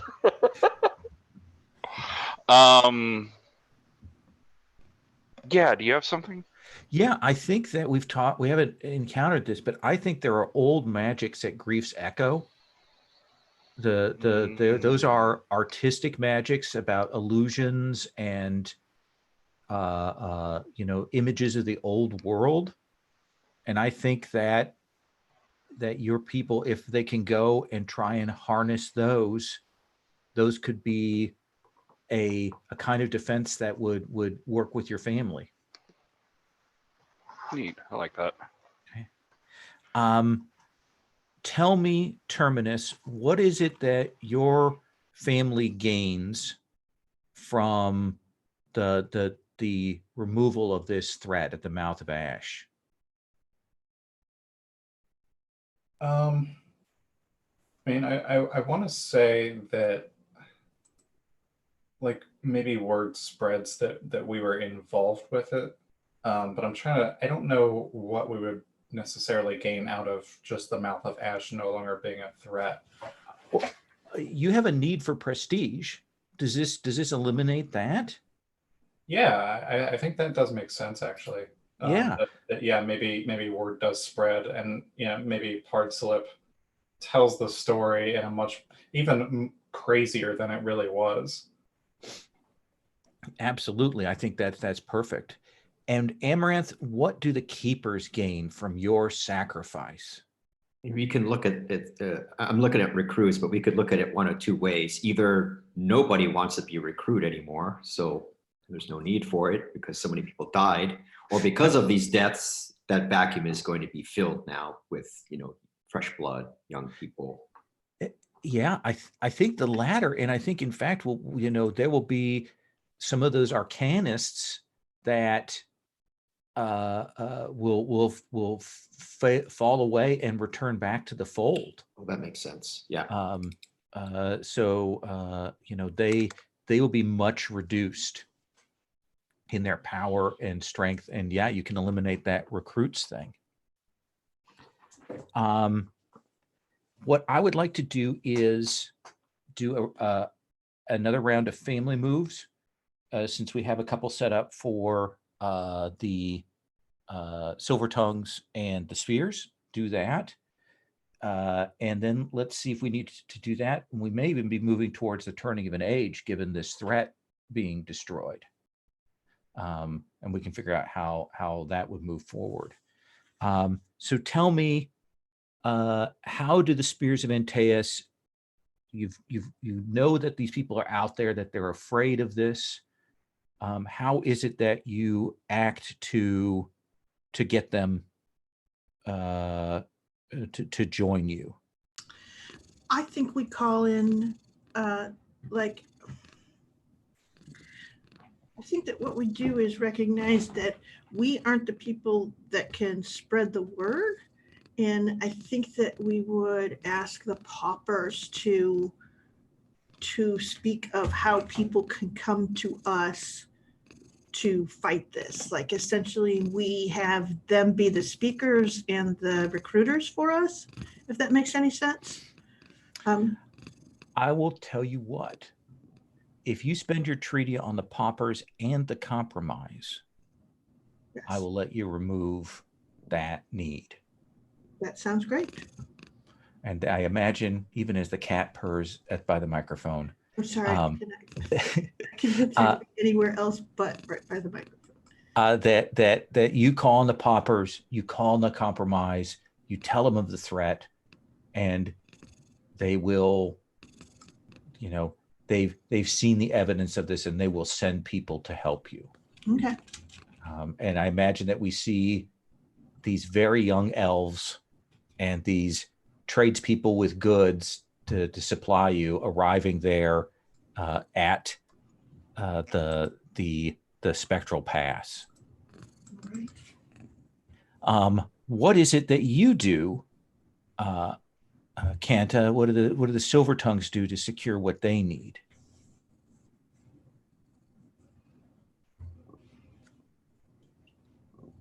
I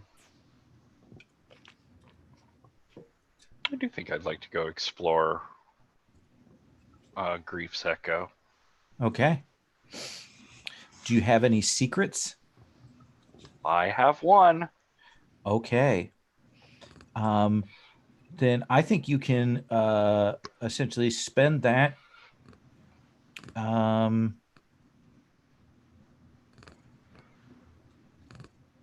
Let's see how we want to do that. What the best way to do it? So, Uncover Secrets does that. Character moves to that. Uncover Forgotten Lore. Yeah, let's have you do Uncover Secrets, sort of as a move here, and a potential result is getting that fixed. But you spend your secret, and you can roll on that. Does that seem like a fair way to handle that? Yeah. Okay. Oh, jeez. That's a 6. That is a 6. Do you want to have someone help you? Yeah, I feel like the crows and the Ember Keepers are probably a little bit chaotic right now. So maybe the spears. Spend do you have a point of treaty on them? I should do. Yep. Yes. Wow, I have 1 left. So they You have ask 2 you. left. Oh, do I? Yeah. I think I spent 1 left. No, because I spent 1 at the end last time You sure? on Okay. you. Yeah. All right. So are So you they- figuring it out? They come and ask you for your help. Will you give your help? Absolutely. Okay. We want Then them to be able to defend their paths. let's have you roll your treaty with them, Kanta. So it's plus treaty spent? Oh, or- actually, no, and actually, it's no. What it is you mark a treaty, and then actually, I just realized that Salvo will roll the treaty that she has on you. I gotcha. Wait, so I roll 0 or I roll that I have 3 since I have 3? Do you have 3 on them? Yeah. Then you roll 3.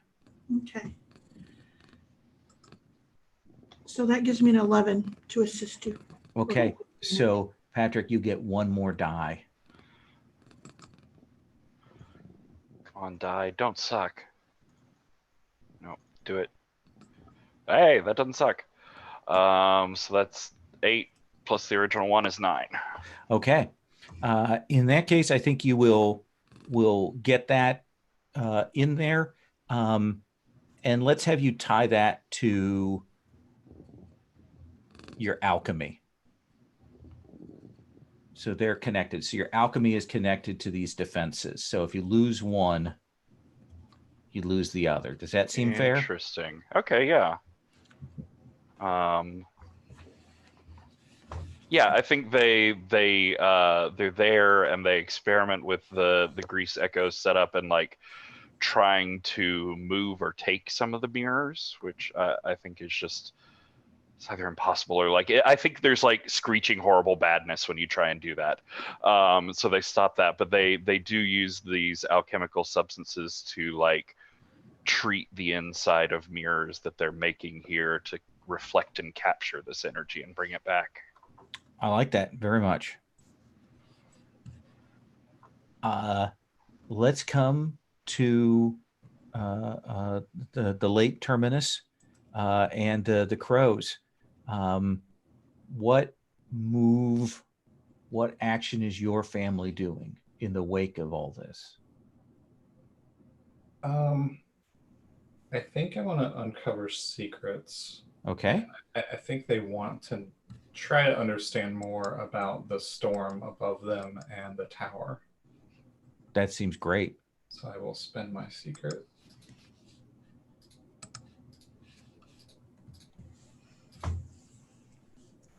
That's a 9. There's a 9. So what is your question?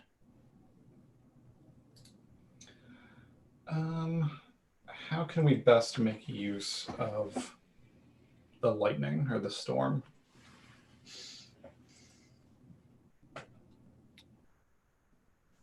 I think that the lightning is not always a destructive thing. It is a bit of that bleed over of divine essence. And if you can use and harness that, you can use that to essentially strike areas and pass some of that energy into the land to make them fertile. Does that seem like a reasonable thing? Yeah. And then let's come to the Enclave of Bygone Lore. Certainly Amaranth's sacrifice has done well by them. The family is larger than it was. Yeah, they've grown for sure now that the arcanists are part of the family once again. I think I'm going to do Uncover Secrets as well. And I need to spend, what's it, magic? No, sorry, secret. Spend my 1 secret. Okay. And I just roll, I guess. Roll plus the secret, is that right? Roll plus the secret.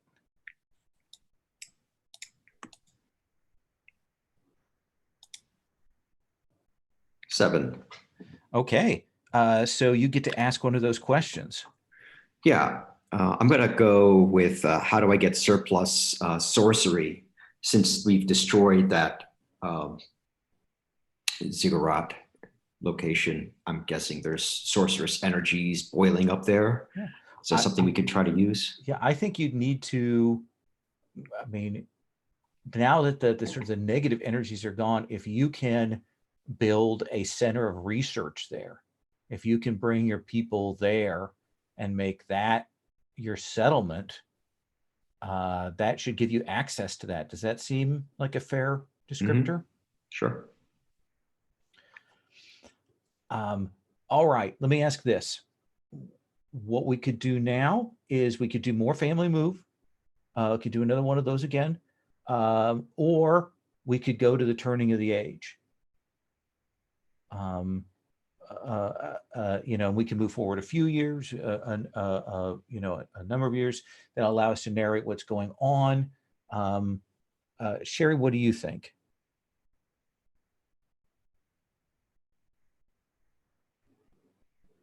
You muted? Would the turning of age be a thing that we could like tell that story of how the undead kaiju is finished off, or is it? Yeah, okay, then turning of the age is good with me because I've built up a ton of secrets and treaty that I will be throwing at those problems, those kaiju problems. Patrick, what do you think? Do you need another family move, or do you want to move to the turning of the age? So my sort of question here is, like, I have all of the static surpluses necessary for the Nest Wonder. Yes. But the last step is perform a summoning rite in a place of solace and beauty. Is that something that you want to like spin out the story of next time, or do we want to do that and then we'll have the nest there for people to ask favors of next time? Oh, that's actually a really good idea. Because it's a weird wonder where you can go ask the god for favors. Oop, skipped out there. Yeah. Oh, okay. Well, if someone wants to stay and do the family moves, then I think we need to do that because otherwise it's a move forward. So let's go ahead and do family moves again. A chance to build stuff up or develop things or set yourself in the position that you need for what you want to do. because I know this actually gives a chance for the lawgivers and the enclave to maybe gain potentially another surplus. So let's start with you there, our spears. Do you want to deal with this beast? Yes. So I think that would be essentially claim by force. Okay. Let me look at that.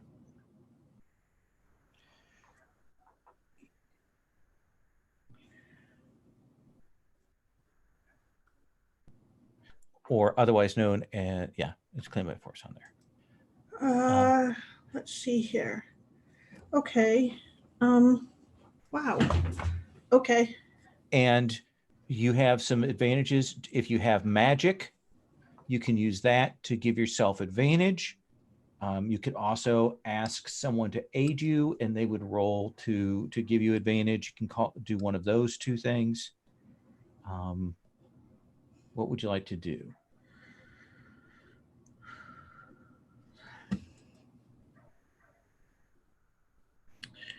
I think that, in fact, because those defenses have been set up and all of that, we actually do turn back to the silver tongues to ask them to aid us in fighting this kaiju. We need those spectral visions to assist us, is essentially what I'm going to say.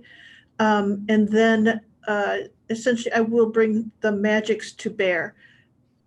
And this is the reason that they say that, is because if you're going to build this nest, you need something to be in the nest. We will help you get that from Melloc.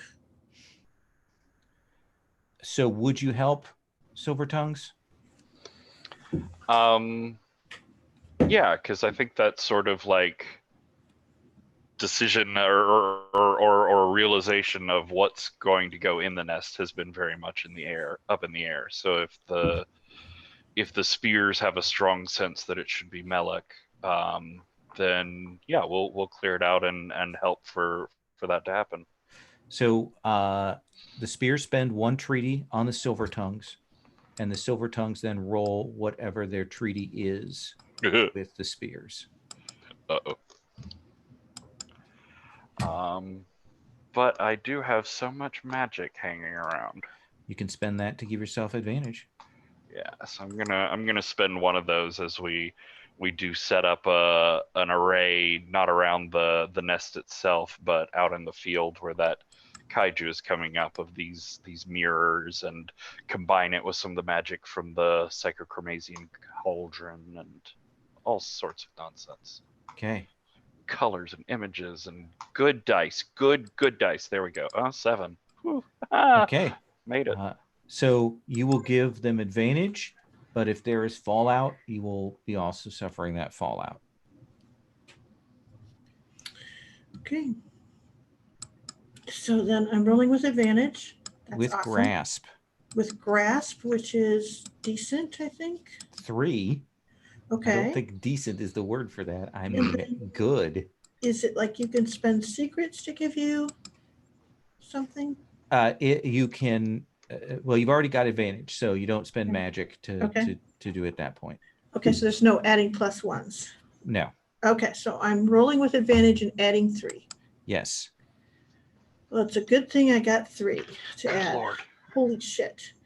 So 5. So that's an 8. Okay. Jesus Christ. Okay. So you choose 2 from the claim by force there. Okay. Okay. I will commit more assets. Okay. What is the surplus you're getting from defeating, bringing stuff to bear? I mean, and this is a montage, big, armies facing this lich with this beast. Gosh, do I have prestige? You have need prestige. I will, I guess, Then I can't do that. I have to choose something I don't have, right? No, you essentially will remove that need for prestige, but you have to tie it to scouts, weaponry, morale, or trade. Okay, so I will take it with prestige and will then tie it to morale. Okay. And let me make you an offer on the second choice. Okay.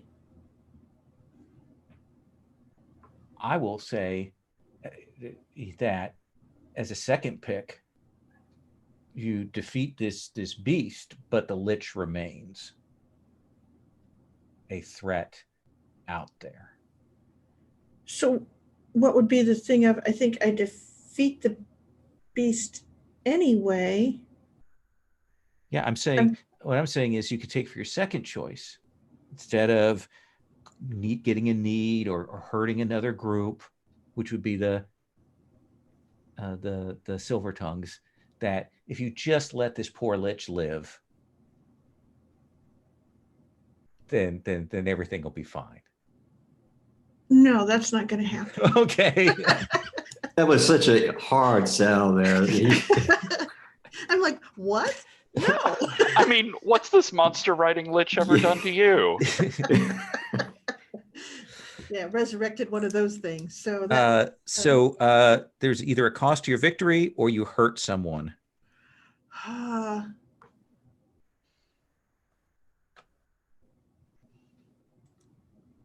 I'll take a need. Okay, what need do you think you're going to get from this? I'm gonna just, this is the thing is we need to add a list of moves of needs and things on the playbook, just so that's easier to get to. Yeah, it's a separate sheet in the thing. I will put a tab. Okay. I'll get a tab together with those in the basic descriptors. Okay. So I want something that's like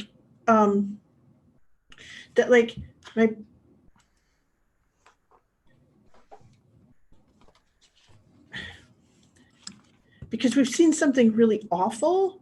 It's almost like, do you have something like need faith or need reassurance? Not morale, because morale we have, that's military coherency. But it's that sort of thing of. Let me run through some of the examples Okay. that might be appropriate here. That would be awesome. Defenses, justice, leadership, morale, prestige, progress, recruits, safety, trade. Let me choose progress, because we've been doing things the same way. And I think that there's the thing of where this is so hard fought and we have to change how we're doing things. Okay. You have to learn the new magics. You have to find a way to fit with this world. Right. Perfect. Let's come to the Silver Tongues.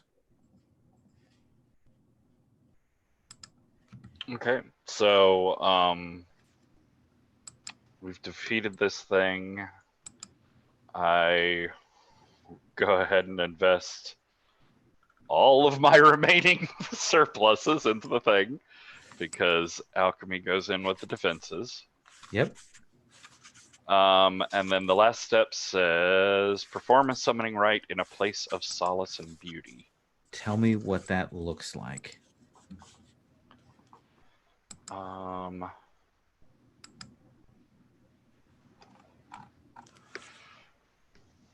So Sherry, you think we want to bring Melloc into this? Mm-hmm. Okay.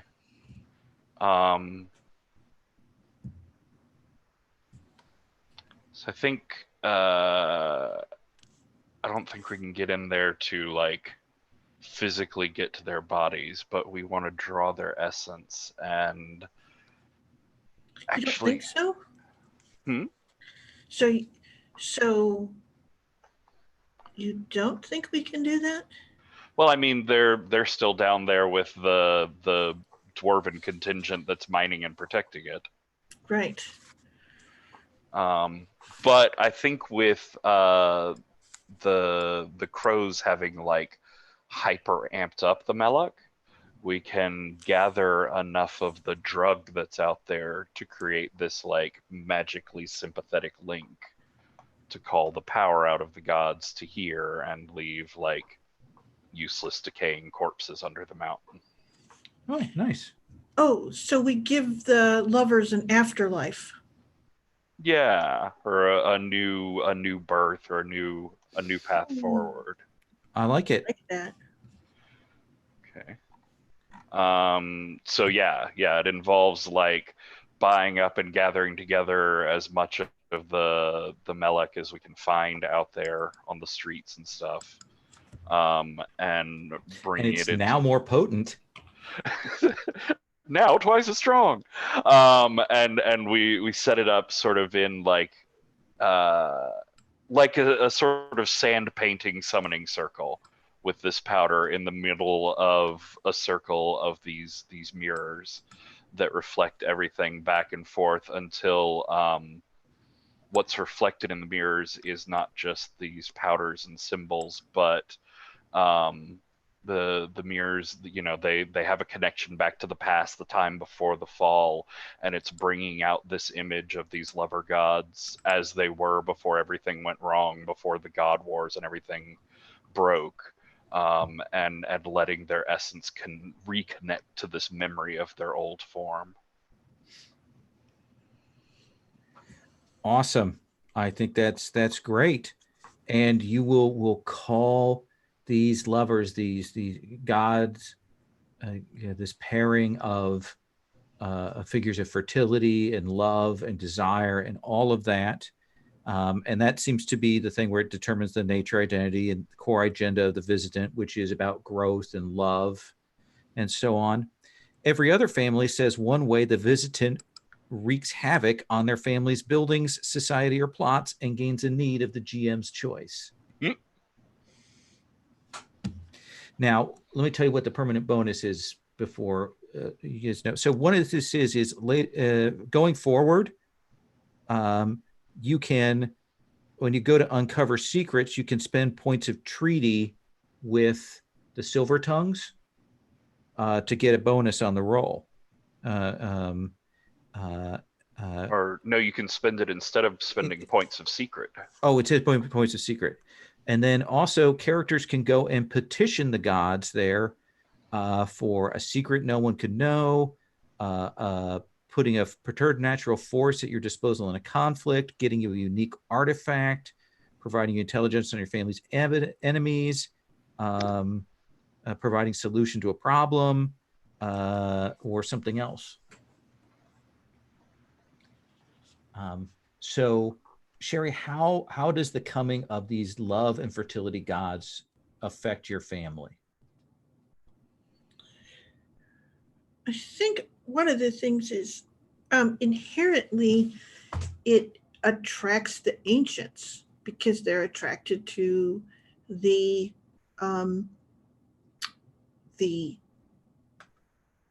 divine forces. Mm-hmm. And essentially what it is we almost end up having to have a permanent installation where we have been nomadic for the most part, with essentially a seasonal stop at the Sky Spire. We're now in that sort of situation of having to become entrenched, which is completely different than how we have handled things up until now. So does that seem like safety? Does that seem like defenses? I think defenses, because now that that is a concern that we have not had up until now. Does that make any sense? Absolutely. How does this affect the Embers of family there, the Keepers of the Ember? Asking how it's going to affect us. Yeah, how does it shake your family to its core? Maybe these new gods interfere with our previous. Okay, let me back up a second. Sure. So right now our family is trying to reconnect with the outer dark through sorcery, because that was sort of like broken up on the last era. So maybe these new gods are making that more difficult. Okay. They're interfering with that progress. So yeah, let's put it as needs sorcery then for you. Mm-hmm. And then the crows, how does that affect the crows? I think just the increase in divine energy maybe amps up the storm to where it's striking the tower way more now, and maybe even causing damage. Like maybe the tower wasn't built to withstand this level of energy. Okay. So that does feel like safety, like a need safety. Yeah.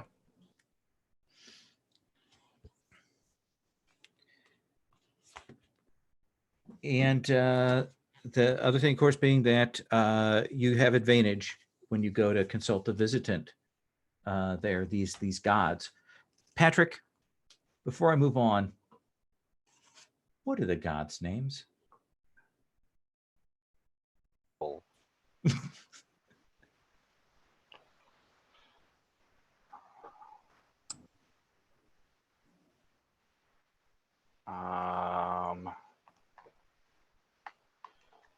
Go by one name, Ioban. Okay. Eban? Ioban, Ioban. Okay. Perfect. Tell me,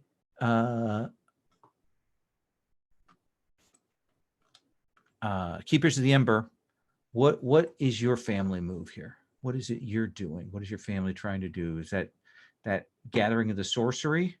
Gathering the sorcery, but I think you can help me out with this. It could be either finding a surplus, so going back to that site where the Lich was defeated, and building the research center there to gain the surplus of sorcery, or more interesting maybe, weird science. Go really big on this and try to build a much more elaborate site there to kind of change the shape of the world in a way. Ooh, I like that.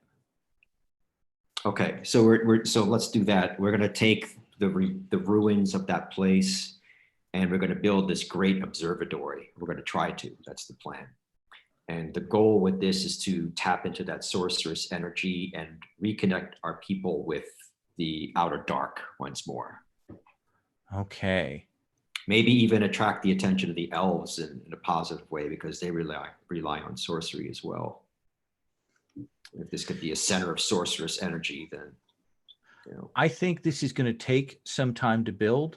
Like it's going to take a chunk of time to build. Does that seem reasonable? Sure. Yeah. And I think you're going to have like years. Yeah, I think years. I think because we're going to a turning of age, it makes sense to frame it that way. And then I think you're going to have to sacrifice a magic to it. One point. What magic? Yeah. Okay. And how about surplus? No, we're good. No, I'm just going to give a one. It's 1 to 3, so I'm only going to give you 2 conditions. Oh, okay. So just the time and the magic. Yeah, and I think we can have that roll into the next stage. I have 0 magic. I'm going to need to find a way to get magic. You need to find it. You're waiting for that. That seems perfect. So we see the montage of your people building this new center to call out to the outer dark. Can it be an observatory type thing? Oh yeah, absolutely. Okay. Absolutely. I like the idea that it's an observatory that's in a crevasse, which is sort of the anti-observatory. Yeah, maybe it's looking down, not up. Yeah, into the deep carbon observatory. Is that what it is? OSR pun, nicely done. Okay. And Robert, let's come back to the crows. Yeah, so I think the crows want to deal with their need for recruits. And I think the paupers have been kind of always sort of a thorn in their side.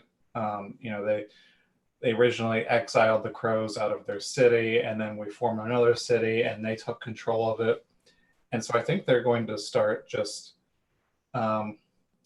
Kidnapping might be a little bit strong of a word, but It does sound like claim by force, though. yes. So I think they're just going to start more or less claiming some of the pauper people and kind of conscripting them into service. Let's have you roll with claim by force. That's a 7. That is a 7. So you have to choose 2.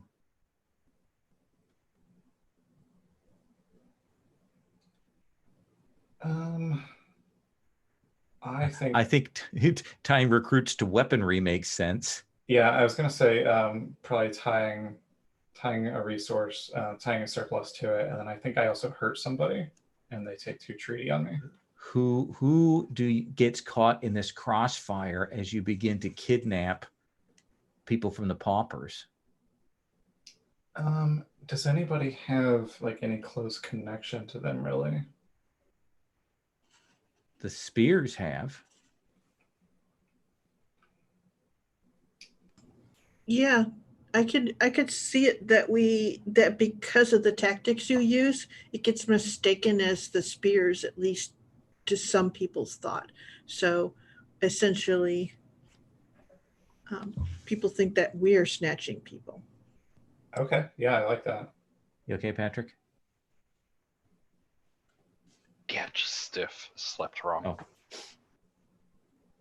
I like that. So here is what I would like to do. So I have 6 treaty on the crows. At what point do they just become part of my family? That is your thing. Do you want to put pressure on them to give you a surplus? Is that what you want?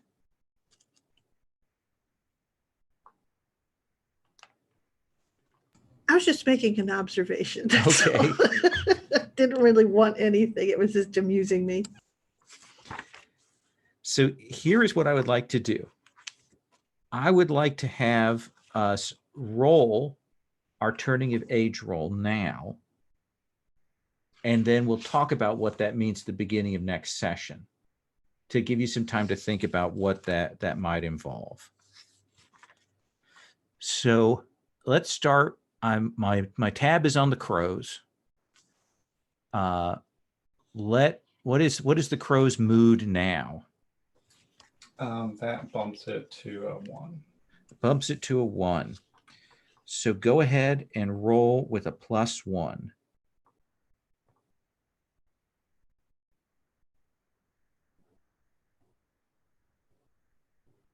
That is a 9. That is a 9. So you get, from the trials and fortunes, you're going to get 1 trial and 1 fortune. And then next time we'll talk about how long we're going and any changes that you would make, and we'll get a new character for you. So feel free to do that in between if you want. You'll get a roll for them when you do that. Let's come to Patrick as I move along the tabs here. Patrick, what is your mood? My mood is now a -2. You have built this area. You have imposed needs on your fellow peoples. And now let's see what that mood does. That's a 1. That is a 1. You will get 2 trials that you must pick. Woo. And I think Robert got a magic for getting 7 to 9. Oh yeah, you get a magic. Thank you. So add a magic. Oh, this might actually give you your magic then, Ari. We'll see here in a second. Ari, what is your mood? Mood is 0. Let's have you roll. All right. 7. You will get 1 magic, and you will get a trial and a fortune. All right. Don't forget that the one of the things that you can get with the fortunes is getting another move for your family. If you have other family moves that you like, that's one of the things. Sherry, what is your mood? 0. Let us have you roll. Okay. I got a 9. You will get 1 magic, 1 Oh. trial, and 1 fortune. Okay. And that is where we will take up next time, is with kind of resolving that out. So if you decide that you're going to change your character, or if your character has died, feel free this week, if you want to go through and choose new characters, playbooks, all that stuff, feel free to do that. And I have a question about that. Yeah. This is a question for Sherry and for you as well, Lowell. Mhm. I'm interested in playing part slip. Yeah. Is that something I could do? Oh yeah. Yes, absolutely. Okay. Great. All right. That's going to be my thing then. I'll just transfer her over and figure out what she's doing. Him. Him. I kept getting the gender wrong. I apologize on that. That's all right. Because part slip, I can't, it's one of those names that I'm like, I can't tell what if it's a male or female signifier. So I kept forgetting that. So yeah, take a look at those through the week. We will do Stars and Wishes at the end of next session. Let me just say, I love that zoom in. I loved that zoom in. That was so good. That was great. That was my all-time favorite legacy zoom in. That was dynamite. This game continues to surprise me every time we do it. So yeah, it was awesome. And like, it kind of fell right in line with what I was asking last time about, can you zoom in and make it not the whole session, but still have it be worthwhile? And it definitely was. yeah. Oh yeah. That felt good. Well, I'm going to stop the broadcast here, and let me do that.